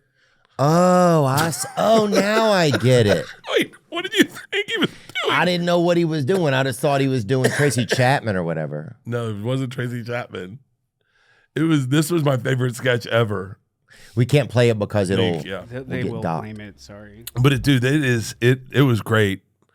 What was I saying? But David Spade is like when you look at comedy history, right? Yeah. When they talk about comedy history, now it's kind of interesting, I think, because you look back at the last 50 years. Yeah. And there's only like a handful of names, but legends that'll like Belzer, he'll be remembered. Richard Belzer? Yeah, and Larry David, Jerry Seinfeld, these Eddie Murphy, Richard Pryor, Sam Kinison, Carl LeBove will be remembered. Like he was one of the outlaws of comedy. And then when you look at our generation, we're so thick with comics, like so thick. There's so many fucking comics right now that a lot of us are going to get forgotten and lost in conversation. David Spade will not be lost in conversation. Out of all the SNL people, he has had one of the most probably fucking crystal clear, pristine, hysterical. His movies will fucking forever be talked about. Tommy Boy, Black Sheep, Meet Joe Dirt, he's a legend. And to make a movie with him is like, that's the coolest thing you're ever going to get to do. Yeah, that's what I felt like. I was like, I have to do it. And we made it ourselves. It's like we made it. It's like we don't have anybody telling us what to do. And that's what I realized. I was like, oh, if we say it went in the script and it went in the script and then went on the screen, if I had to go through a beat on a set to go ask somebody for permission to do it that way, then I wouldn't be able to do it, right? Yeah. I wouldn't, like you're saying, I just know it would not react well with me viscerally. And if someone's like, Theo, I don't get it, you'd be like, hold on. Yeah. Hang on, I hit dingers. What I do is just tell jokes, and I'm just funny. So trust me that if I think it's funny, let me just try. And then a lot of people will be like, I don't know. Yeah, I couldn't have, especially like when you see a lot of the funny, but also I got to see how this thing is, how it looks when it's done. Like I have no fucking clue. The script is super funny. We put all our own jokes in it. We wrote it for 2 years. Like we definitely... So, but I have no clue how it goes from doing the scenes, which are all done out of order, to then it being an actual, it like that. I cannot, my brain can't figure all that out. But we had some funny, like Nate Diaz has a role in it. I saw Nate posted about it today. Tim Dillon plays the manager. Bobby Lee came in and did a guest Patterson. star. Yep, we got William McCullough, William Montgomery, Casey Rocket, some of the Kill Tony guys, and there's some other also like great actors and stuff. But then we also didn't want to overdo it and have everybody you knew. There's Spady right there, and Nate Diaz, dude, fucking hilarious. That's a picture I saw. Oh yeah, that was cool, dude.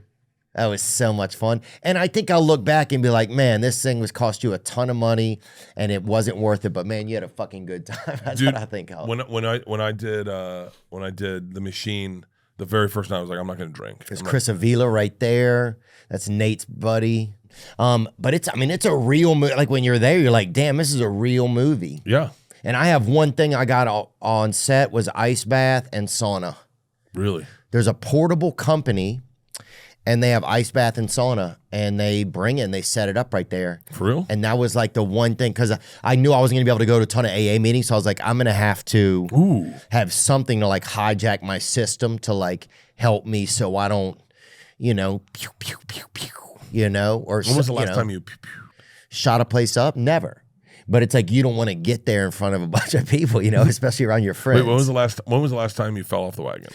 Oh, man. What's it like when you like the morning after? Is it like shameful, or do you go like is it? Because that's the only reason I never quit drinking is I don't want to relapse like that. Like honestly, my biggest problem with when I quit drinking is getting back to drinking is so difficult because you're doing so well and you're like, I'm feel good, I'm losing weight, I feel fucking happy. Like, well, I don't want to drink, and then you're like, yeah, but I want to cruise and it's champagne, and then the next morning it's just like, the fuck you let everyone down. Although no one's let down because I never quit drinking. Right. So what's it feel I see like? that pressure of letting everybody down. That's my pressure is why I'm terrified to quit drinking. So you're afraid to quit drinking because you don't want to, because then if you relapse and you'll have let everybody down. Yeah. God, that's crazy, dude. I thought you were gonna say it was brilliant. No, it's like the same way. Like you ever see someone that loses weight, right? Yeah. And they're like, I lost like 90 pounds. You're like, cool. And then they gain it back plus some, and you're like, oh, you should have never tried to lose weight. You should have just stayed that fat. That fat was good for you. Where you see people losing weight and suddenly it feels like the person that's been inside them is finally coming out to play or whatever. You start to see that coming to the surface, like a fish coming to the surface, you know? Sometimes you see that. Sometimes people lose weight and you're like, I liked you fat. Oh, yeah. I knew a guy like that who used to clean the pool over at my friend's house. And one time I was there catching some rays, and he shows up, and I hadn't seen him in forever, and he'd lost 170 pounds or something. This dude comes in, and he's walking around the pool, and I'm like, and he kind of looking at me, but he didn't say anything because I knew the fat pool guy. Yeah. I knew him well. So you're looking for the fat pool guy. I had no idea this. I was like, maybe this is his brother or his son, or maybe they got a new guy. I didn't say anything to the dude. So we're out there around each other for like 45 minutes, didn't say anything. And then later that evening, I was like, man, you guys got a new pool guy. And they're like, no, that's the same guy. He lost 190 pounds. I was like, fuck. Isn't that crazy? You can change. Because when you lose weight, you kind of change your personality. Oh, yeah. Like because there's a narcissism. And by the way, I take what I'm with every grain of salt. There's a narcissism about a person who decides weight loss is going to be their thing. I'm going to get real skinny. I want to get ripped. Like it's okay to get healthy, but like when you go like, and look, if you're 400 pounds, that's not narcissism. That's just getting yourself to the next level. But you can change your personality when you lose weight. What if you could do something? You could change your race. Like what if you they're like, dude, if you start eating blueberries, you'll be black. Wouldn't that be cool? Yeah. Just to be like, you're eating a lot of blueberries? You're like, I'm going to be black. Like, yeah, we got a game on Thursday. Like I'm going to polish off a few before I go into practice. That's what I would do. If blackberries really made you black? Yeah. Oh. Like, you're eating a lot of matzah and you're like, taxes are due in April. Yeah, dude. You know how it is. Fuck. Yeah, trying to say, yeah, gonna cut some corn. What's up with the burritos? You're like, oh, my yard's a fucking mess. I gotta fucking clean that shit up. Jesus. Yeah, somebody's got to do it. What's up with the tuna fish sandwiches? Just trying to improve my credit. That's all. Just want to get my good credit score. God damn it. Whoa, what's up with eating pussy? And you're like, I don't know, it's just for fun. What's up with all those hot dogs? Yeah, like, I don't say anything. Dude, what about being the first gay dude ever? It must have been crazy. Because imagine everybody's straight, right? And you wake up or something happens, you get hit by lightning or whatever. And suddenly you're gay and you're like, oh my God, like you're just talking to your buddy who you've talked to every day for years. Yeah. And you're just like thinking like, oh, I'm going to stuff his fucking face with some wiener. And you're like, what? And then you like, don't like imagine that. Cause then you have to take some other guy aside or somebody aside and be like, hey, this is going to seem totally crazy to you guys. But I keep thinking about coming on Jacob or whatever, you know? And people were like, what? Yeah, that does sound crazy. Yeah. Don't tell anyone that. Don't tell anyone that. You're the only one that thinks that. Yeah. And then imagine the moment where you meet the other gay guy. You're like, were you like, I remember I had a buddy one time, we were at a beach and he was like, hey man, can I say something crazy to you that I've never really said to anyone, but I want to run it by you and see if you think it? Oh, I say no when people say that kind of shit. I fucking. Oh, I said yes. Oh, I said, yeah, did? we were drinking, we were smoking weed. I was like, run it by me. He goes, there's a thing that everyone says they don't do that I do. And I was like, please be jerking off. Please be jerking off. Please be jerking off. I go, okay. And he's like, everyone says that if you do it, you're gay. But I do it and I'm not gay. And I just wanted to like run it by you and see if you do it. And I said, okay. Ooh. What's the thing? And he goes, I jerk off. And I had the weight of the world come off my shoulders. I went, I jerk off too. I jerk off too. Oh my God, I thought I was the only one that jerked off. I thought I was gay because I jerked off because that's what they tell you at Catholic school. Yeah. You don't jerk off, don't touch yourself, it means you're gay. You want to play with dicks. That was what must be being gay and meeting another gay for the first time feels like, where you're like, oh my God, I want to suck dick too. Oh, God. But how do you let them know? Do you just be like, hey. I would love to see that. I would love. Two gays in the wild or whatever meeting each other. Like a Richard Attenborough movie where they're like, okay, we have at that lunch table two gay men. The Memphis homosexual. Yeah. And then you can watch them kind of feel each other out. Yeah. Perusing the Whole Foods produce section. What I think is fascinating is the gay dudes who hook up with the gay football player who then is like, you can't tell me I'm gay. I'm going to beat your fucking ass. And you're like, okay, you know? Yeah. Like, that's like, Yeah, like why do I get my ass beat just because you're being gay or whatever? That doesn't make any sense. I wish I could find out. Wouldn't it be cool if, like, on Instagram, I guess you could, but you can find out every gay dude you ever knew growing up, and apologize to him or whatever. No, I don't need to apologize just to know who they are. Oh yeah, to see who they are. Yeah, dude. I think in the future you'll be able to know immediately if somebody's gay. My buddy's dad used to get, he'd get like the hiccups if people were gay. Isn't that crazy? Yeah, like allergic to gay people? No, he would just have like he'd be like, and he like an allergy? Yeah, like all of a sudden if a gay person got too close to me, and you're like, Yeah. uh-oh. You're like, I hope it's not me. Someone get him a glass of water, quick. Count to 10 while you drink it. 10 sips. Yeah, stand on your head. Stand on your head, quick. Either that or you're getting the fuck out of here. Yeah. Stand on your head or somebody's gay, dude. It's just so crazy that being gay was always like the funniest thing, though, too, to people. Like, you know. Yeah, it still is funny, I think. Oh yeah, it's. I mean, it's like it's so different. I mean, I'm certain gay guys make fun of straight guys. I'm sure they do about like the way we think, and they're like, "Oh yeah, I want all that pussy." I'm like, oh my god, who wants pussy? Yeah, they want that long pussy, that wiener.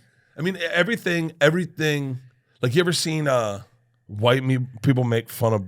Black people make fun of white people's texts. Good? It's so good. But like the idea that they can't understand the way we communicate, that black people just can't wrap their head around the way we simply communicate on a text, and they think it's crazy. They're like, shut up. Hold on. There was a text, HOSB, and they were like, what do you think this is? It's a black dude reading it. He speaks white. And they go, and his girlfriend's like, what is HSOOB? What would that mean? And he goes, oh, I know what it means. It's hold on one damn second, buddy. Ooh. And they're like, what? They put buddy on the end of it? And he's like, oh yeah. But like they find that funny. Yeah. So like everything you can find everything funny. I still think like I put my dick and balls in a wine glass one time, and I went up to behind Tom, and I went, actual glass, wine glass? Yeah, wine glass. Ooh, that's very dangerous. Yeah, and I went up to him behind his shoulder. Oh yeah, and I went, cocktail, and he turned around. I find that to be the funniest thing you could ever do. Yeah, I love it. I used to do this thing where I would pull my nuts up over my wiener, right? That's not where I thought you were going with that. You're kind of laying on your back, nuts up over your wiener, kind of wrap your wiener up, so it almost looks like a baby head coming out of your body, right? And you'd be like, I'm having a baby or whatever, you know? Yeah. And then people would be like, what the fuck are you doing? You'd have to fucking kind of run off and hide or whatever. People would be like, wait, what the fuck are you doing? We're in a library. What the fuck? Oh, dude, there was nothing more crazy than being at the fucking library when you were a kid. It was basically just like, it was like a couple thousand square feet of you hiding from a lady who's like obsessed with Voltaire or whatever. And you and your friends were just in there being loud. There was like one other person in a wheelchair in there. It like never made any fucking sense. They're just in there like they're just like wandering the halls of the old internet or whatever. Like they wanted to teach us the Dewey Decimal System so bad when we were kids. The library was always ridiculous, I felt like. What was I going to ask you about? Oh, so yeah, yeah, I wonder if people would watch the steroid Olympics or if it would be too much for people. Why not? Because you're going to get people that are going to be risky. No, but why even have the regular Olympics? Well, regular Olympics are regular. You know, everybody, the playing field is even. Playing field's even when you use drugs. Yeah. Right? I mean, why? Honestly, like if you're like, okay, what are you going to watch? I want to watch high jump. A guy who can high jump 7 feet. And you're like, that's cool. And they're like, there's a dude who can do 10 feet. You're like, what do you mean? Like over a basketball hoop? Like, yeah, 10 feet. It's like fucking crazy. And they light it on fire. And you're like, oh, what? Put that one on. It's like, it's just like supply and demand. What do you want to watch? You know, a guy sprint. Like sprinting is pretty cool, right? The sprinters are pretty cool. Noah Lyle, Tyreek Hill. I want to watch that head to head. But what if they bring in a guy that's like, oh, he fucking smokes those guys, and you get to see a real blur of a human, just like a cheetah, and you're like, whoa. Physical capabilities, when you see people, it's like the natural bodybuilding versus steroid. Why would you ever put the two together? Right. I want to see the big ones. But I just worry about their ramification. Like but I guess if they want to do it, but you're going to blow your body out. How great was baseball when Mark McGwire and Sammy Sosa were. How great was baseball? That's a good point. It was so fucking great. And then they ruined it by taking steroids away. And these guys weren't, I mean, look, I don't know what they were doing. They were doing steroids. Yeah, but I think it was all for recovery. I mean, it wasn't like they were like, I don't think they were doing I think they were doing TRT, if I'm not mistaken. I don't remember. I don't really know. But they were pretty jacked. They were on something. Their heads were growing. That's the thing. It's like if you My head's growing. Your head is? I have a size 8 head, and now my size 8 hats are because of tight. the TRT? I guess. I don't know. Well, that's the thing, dude. It's like if you start getting on the drugs, then like you're gonna have a lot of forehead monsters out there just wandering around, just fucking. I just wonder what type of intention is jumping into the stands and fucking punching their wife or something. Yes. Like you're gonna have shit like it's just gonna get pretty intense. Somebody throw the javelin out in the fucking parking lot or whatever. And hit that guy that works in the booth. Steroids, HGH. That's a real one. Human That's a growth real hormone one. is the crazy one. That's a crazy You one. show up and their hands are bigger and shit, and they're fucking. They can catch a fish. They can just easily catch a fish and shit. They don't even. Yeah, before and after pictures of Barry Bonds is fucking insane. Oh yeah, brother. Look at him. Look at him. Yeah, it's like you're not even. It's like, but your skeleton and stuff grows. That's the thing, dude. Or what if then they had like the fasting games? It's like people that haven't eaten in months or whatever, and they have to play. They have to do the Olympics, and it's just like it's like going up 2 stairs or whatever. I pitched it for UFC. Or getting out of a blanket fully, but you haven't eaten in like months, and you're just you have no energy. I like that. I want more of challenge an ASMR type of game. I challenged Israel Adesanya as a joke, but just was like, I would love to fight him, but we both got to drink 12 beers first. And Izzy was like, I talked to Izzy about it, and he was like, I'm not gonna lie, it'll be an interesting fight because he's like, I'm not a big drinker, so I'd be fucking wasted. And I was like, 12 beers doesn't do anything to me. Like, what if you put Shane Gillis and Izzy's a perfect example because he doesn't drink, but Shane Gillis can drink 12 beers and not feel a thing. Yeah. Like, I think Izzy would beat the ever living shit out of both of you guys. To be honest, first of all. Yeah, I think so. Just because he's fucking great at it, dude. Because it's really just taking both of you guys, your current levels, giving you each 12 beers. Yeah, and just giving us 12 beers. We haven't increased our level at all. Yeah. We're trying to diminish his, but even after 12 beers, he still is a professional fucking fighter. Yeah, so that's a part that would be risque, I think. He came to my New Zealand show, and I had said it a couple times on 2 Bears, and I wanted to do it. And he came up, and they're like, I got a text. They're like, yo, Izzy wants to come to your show. And I was like, okay, but I've said some joking wild shit. Like I said it about everyone. I do it to everyone. I did it to Connor. I just like guys I know have sense of humor. The cage fighters, I love those guys. Michael Chandler, all those guys. Michael Bisping, they're funny fucking dudes. Oh yeah, most of those guys are. Most of them. There's a couple that aren't, but I just don't think they get comedy. But I don't mention those guys. Sugar Sean, fucking great, dude. Yeah. He is fucking awesome. He has the best sense of humor. Dude, Connor, hysterical. Nate Diaz, fucking love Nate. Nick, all of them. But I was like, I don't know if Izzy's got a sense of humor. Like, I don't. And then everyone's like, he does. And they're like, I get a text, you want to come to can I come to your show? I was like, yeah, of course. DM or something. So I get him tickets, and he comes back, and he's with like all his buddies, and comes over, and he's like, hey, the machine. And he grabs me, and he holds me by the neck real tight, and he real quick brings his knee to my stomach. He goes, you still want to fucking fight me? And I went, no. And he goes, just kidding around. I was like, oh my God, I would have been fucking destroyed. Damn. This man is so fucking strong and so quick and just bigger. Yeah, I think they'll just gift wrap you. Like they work at the mall at that place where you get that nice wrapping or whatever. He'll fucking tie you up with his feet. That'd be crazy if he gift wrapped you with his own feet. Do you guys have a 5K coming up, I saw. Oh yeah, 2 Bears 5K. You gonna run? I'm not gonna run this year. Why not? I just can't do it. Why? I just don't think I could do it. Yeah, you could. I don't know. Theo. And Jelly Roll's on it though. Dude, I saw Jelly Roll. Is Tom on Ozempic, do you think? Is Tom on Ozempic? I don't know. Huh? No, I think he just works out really hard. Oh, he looks so thin here. No, no, that's not him. Those are different bodies. But he is very thin. Right now he's like 186 pounds. Oh my God. Yeah, he's really thin.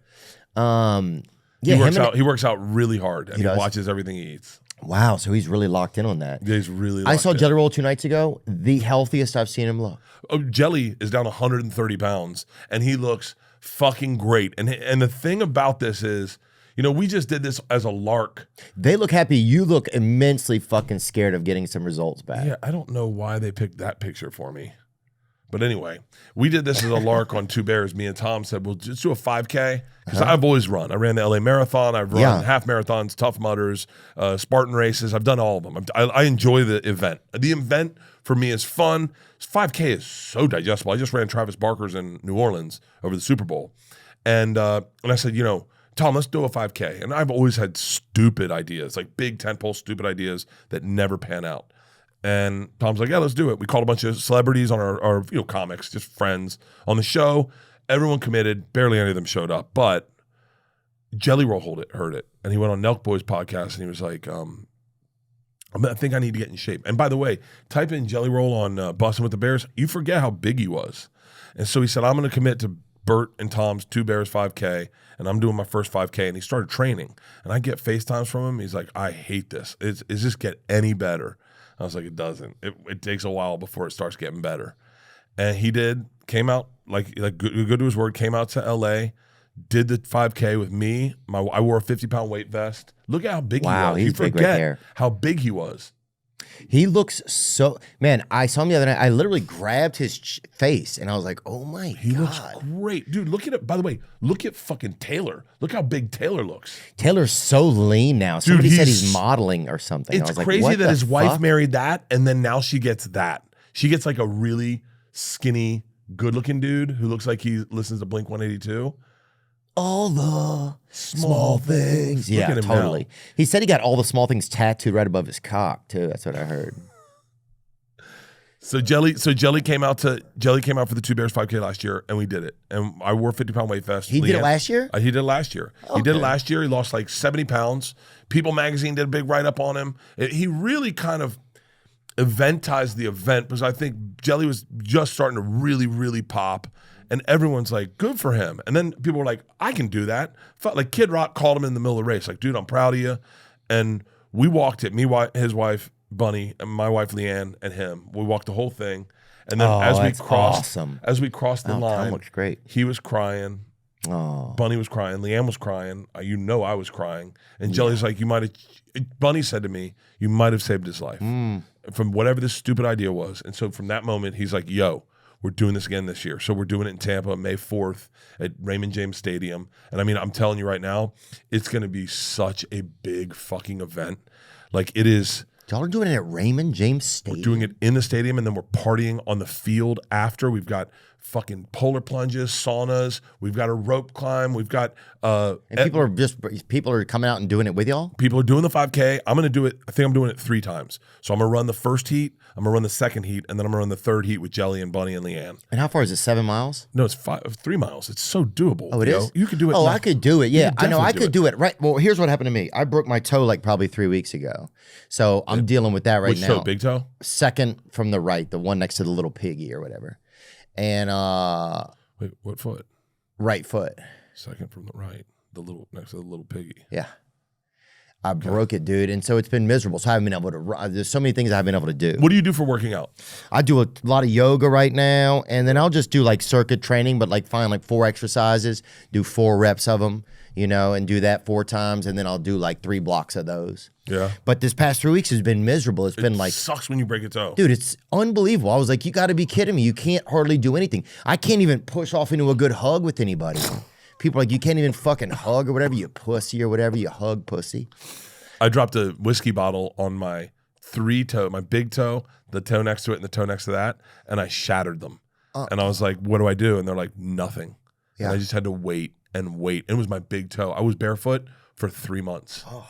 It happened December. It happened January 1st. January 1st. So it's been a month, and now they're fine. They're fine already? Yeah. Testosterone. Testosterone helps, huh? Oh, so reparative. What the fuck am I doing? What are you doing? I'm just afraid I'll lose my hair. You're not going to lose your hair. You can always give so much fucking hair. Can I have some? No. I would love some of your hair. But here's what happens. People say you're not going to lose your hair, and then you fucking... Well, I tried TRT one time a few years ago, and I lost some of my fucking hair. No. Yeah, motherfucker, I did. God damn it. Is that... Wait, can I see the new hair? Huh? Is that new hair? You can't really see it. They just kind of put it in there. And I think my hair that I lost because of stress actually grew back. I think I just had so much stress. You look like you have a ton of hair right now. That I was shedding. You know what's crazy is that your top hair goes gray before your side hairs, so then it'll be perfectly peppered. Somebody save me. You had also my favorite musician right now, one of anyway, Stephen Wilson Jr. was on your podcast. How great is he? Every bone's tethered. You want to change my name, gotta drain my blood. Everything I am, everything he was. He's the best, dude. He is really great. I'm a song. I know you love that one. I've listened to that one a couple times. It's not my favorite. You serious? I've listened to it because I know you like it. Yeah. I've listened to it. It's just, and I know how much you love it. Oh, I love it, dude. Because it's so beautiful that I remember the song I lost my virginity to. I remember the song I got my first car to. I remember the song that Leanne and I fell in love to. I remember the songs for me. Like, I get very emotional listening to music. I mean, every one of these episodes, I'm like, yo, don't put the camera on me. I'm crying.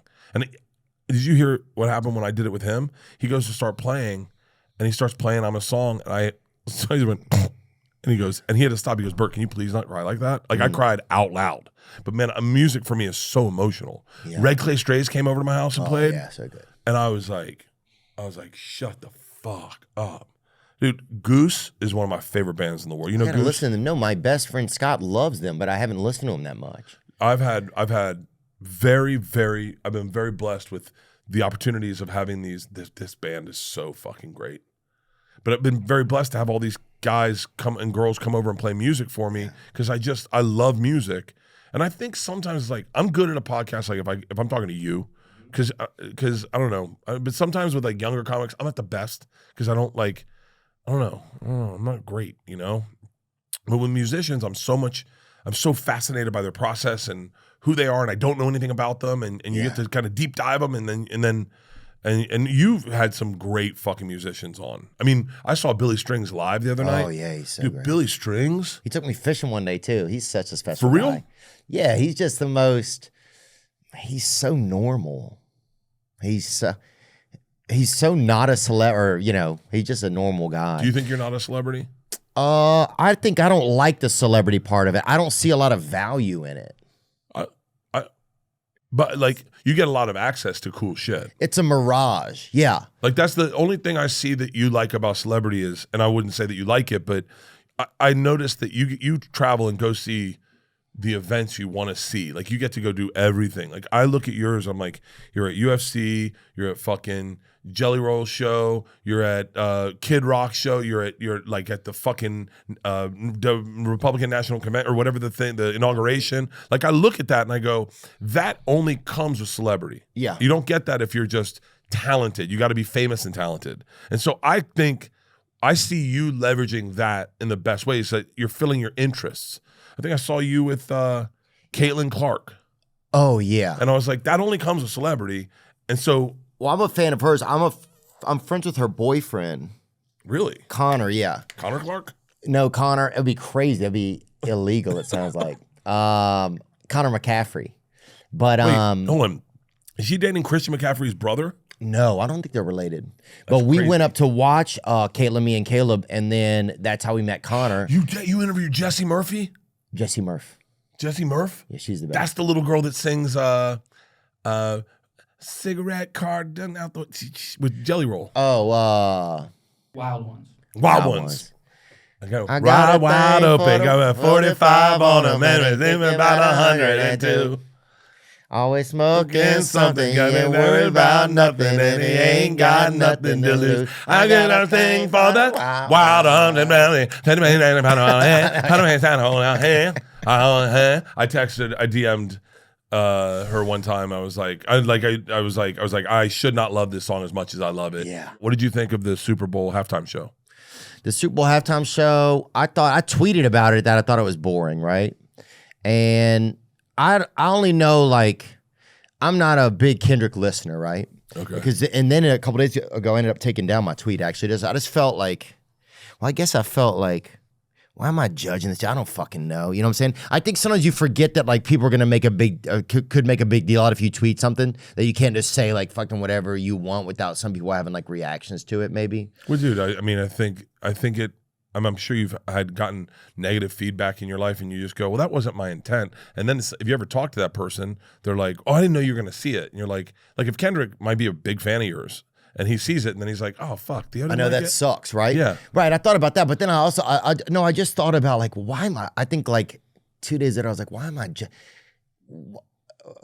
I judging this guy? And then people are going to judge me. Like, what kind of energy am I really creating? I don't think that's what I thought when I was tweeting, and I was just like, oh, this is fucking, it didn't feel like it was for me. I don't know. I didn't know enough of his songs.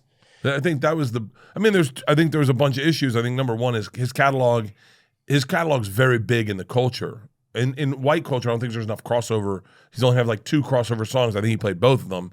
But like, I'll tell you, being there, I was sitting next to Jameis Winston when it happened. And man, we loved it. It was really fun in the stadium. Maybe on TV it didn't translate, but it was really fun in the stadium. The interesting person's take was Kid Rock's take. Did you hear his? Mm-mm. He was like, because, Kid Rock's, I remember he shot those Pepsis up when that fellow was drinking them gay Pepsis or whatever. He's got... Remember what I'm talking about? Yeah. Yeah. Bud Light. Oh, Bud Light. I'm sorry. But his take was he did this for the culture. Like, Kid Rock's take was pretty insightful because Kid Rock grew up loving hip hop, and so his take was really kind of insightful. He's like, yo, he did this for the culture. He did this as representation of, like, everyone on stage is black. It was all about, like, inside what they listen to. I mean, Kendrick's a fucking legend, dude. Yeah. Here's my take, okay? It's fucking New Orleans. Like, kind of. Like, why not celebrate Boozy, Wayne, Master P? Like, why not the way they did L.A.? Right. And it doesn't have to be black, I mean, I'm sure there's Harry Connick Jr. sang at the beginning. There's a lot of talent that isn't, but I mean, like, New Orleans is like a black music town. Jazz, hip-hop. I put Juvie. It would have been sick, but then I thought that too. Somebody brought to my attention, but most of the people in New Orleans aren't at the game probably. It's a lot of people from out of town. So then it's like, yeah, it's interesting. Do you celebrate the city? What is the real goal of whoever they put out there, or why they put certain stars? But then also, I thought, well, also a lot of the athletes are black. Kendrick might be one of their favorites, just because I haven't listened to a lot of Kendrick except for the mainstream stuff. Doesn't mean I don't, that I wouldn't like it. I don't know. I guess I probably wanted something more that a basic white guy would Bruno want. Mars. Jelly Roll, Bruno Mars. Bruno Mars is, there's no performer better than Bruno Mars. His shows, top to goddamn bottom, are the most entertaining shows with so many songs you recognize. Yeah. That guy is so talented. Justin Timberlake, I'm worth my money. New Kids on the Block, bring them back. I would be a cool Super Bowl show. Maybe if they'd have done like some music over the years, but I think sometimes you forget that just because you do, like if it wasn't me tweeting, nobody would have probably shared it or given a fuck. Yeah. And I don't mean that in a way like an ego way, but sometimes you're just tweeting shit, just thinking like, this is what I think. Nobody's gonna care. I said out loud. It should have been Lil Wayne and Juvie and everyone. And then I did a show at the Super Bowl with Nikki, Tony, and Shane, and I didn't even see my critique come back at me. But someone goes, "Why didn't you have Theo and Mark here?" And I was like, "Huh?" And they're like, "This is their hometown. They should have performed here." And I went, "Oh fuck." I was like, I didn't even. But you guys asked me to come do it. I think we did. Yeah. Oh, yeah, actually we did. I just couldn't. Oh, yeah, we did. Yeah. I couldn't go home for the Super Bowl because had to do that movie. God damn it. That's right. I did ask I wanted to be there. I asked Mormon too. Fuck that guy. Yeah, fuck that guy. I mean, there's always something that's going to make you feel some type of way, I guess.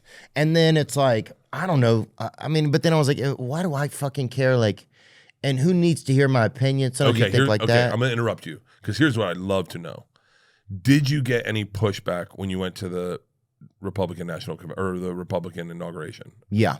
For real? Yeah, I did get pushback about it, which I didn't really understand. Like, I would go, if anybody invited me to go to the inauguration, dude, like people on the street where I grew up, nobody's ever going to the inauguration. Nobody from my fucking street, my neighborhood is ever going to the inauguration, probably ever. No. they're not, some of these people cannot legally vote anymore. So the simple fact that I got to go, right? Bobby Kennedy is a friend of mine. Bobby Kennedy's a sweet dude. People are like, I'm going to support my fucking friend. I don't care if I have a friend that went to jail for even something serious, I would still go and, maybe speak on their behalf sometimes or take them bread or whatever, like I'm going to be supportive. So yeah, some of that shit, but I would never hold it against somebody if they went to an inauguration. So then I got to start thinking, well, that's just odd of that person. Some of that's on them, like I've even had friends that I've texted and they'll be like, oh, it's, didn't know you were so MAGA or whatever. And it was like, I've never ever in my life thought of myself as MAGA, I've never thought of you as political. I've thought of you as just a person interested in living life. Like that's my perspective. Like honestly, when you went to the inauguration, I was like, oh, that's fucking dope.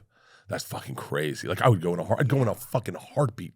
I went to George Bush's, when I was a kid, I went to George Bush's State of the Union. I went to Bill Clinton's State of the Union and George Bush's State of the Union. No one ever called me on it. Like I was 18, 20, whatever, 16, 18, whatever the fuck it is. Yeah. I went to both. I went to the State of the Union like every time we got a president. My uncle could get me in. Wow. And I just think it's a crazy, wild thing to see democracy working. And like if I got invited to an inauguration I got invited to the Republican National Convention, but it was as an influencer, and I was like, I'm not gonna. Yeah, I wouldn't. I think I got invited as that too. I wouldn't go to. I wouldn't do something like that. No, I'm not gonna go like I'm gonna get you fans, right? But like if you invite me and I don't have to do shit and I can hang out, I fucking go.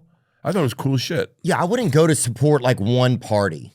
You know what I'm saying? Like if somebody like I got asked to do some Republican stuff like that, I wouldn't go do that.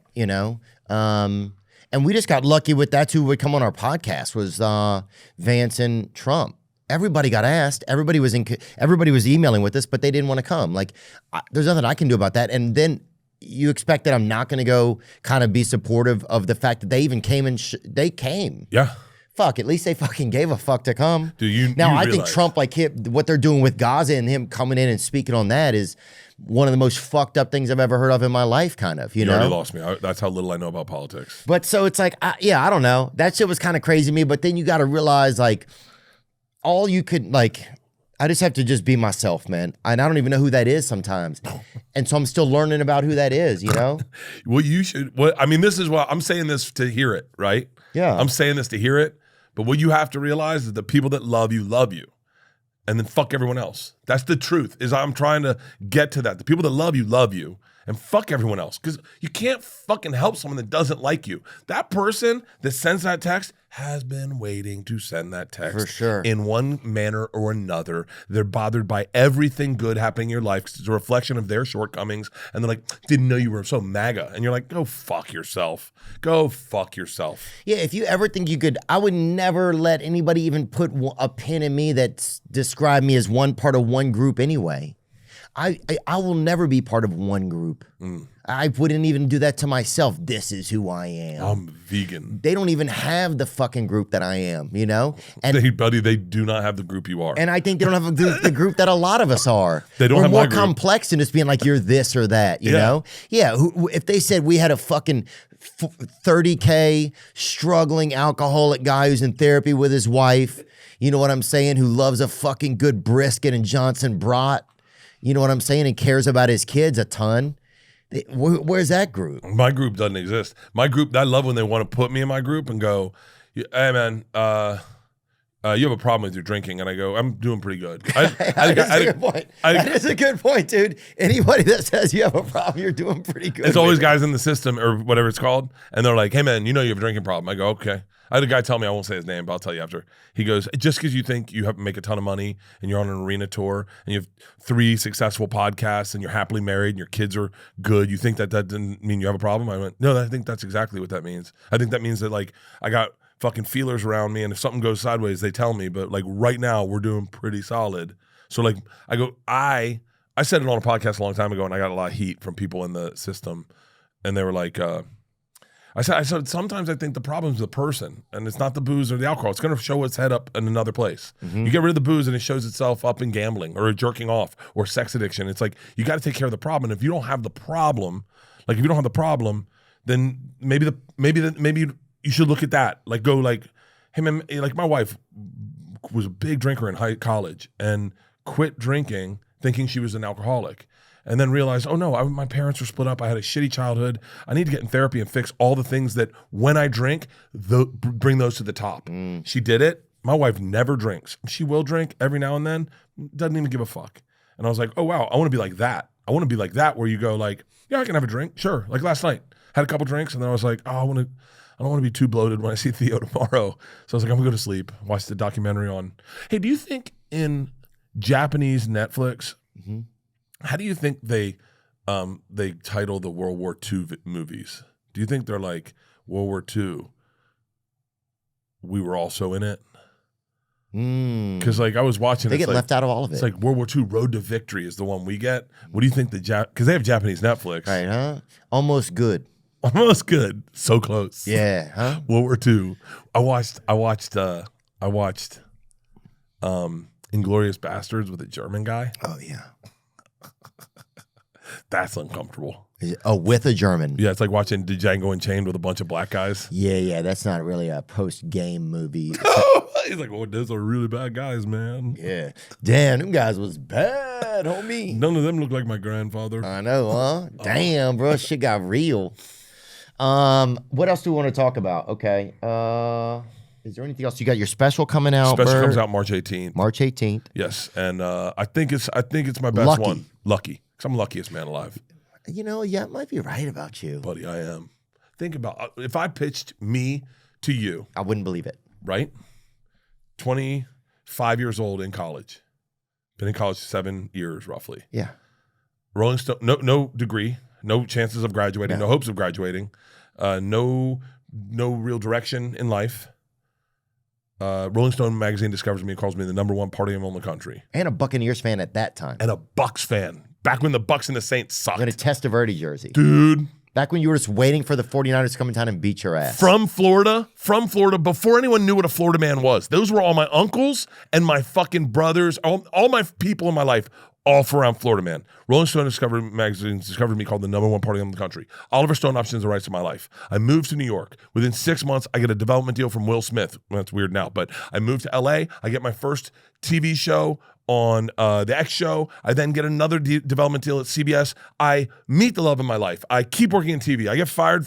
I get on Travel Channel. I mean, all the things that have happened to me are so goddamn lucky that I look at it and I go, I don't deserve to be where I am.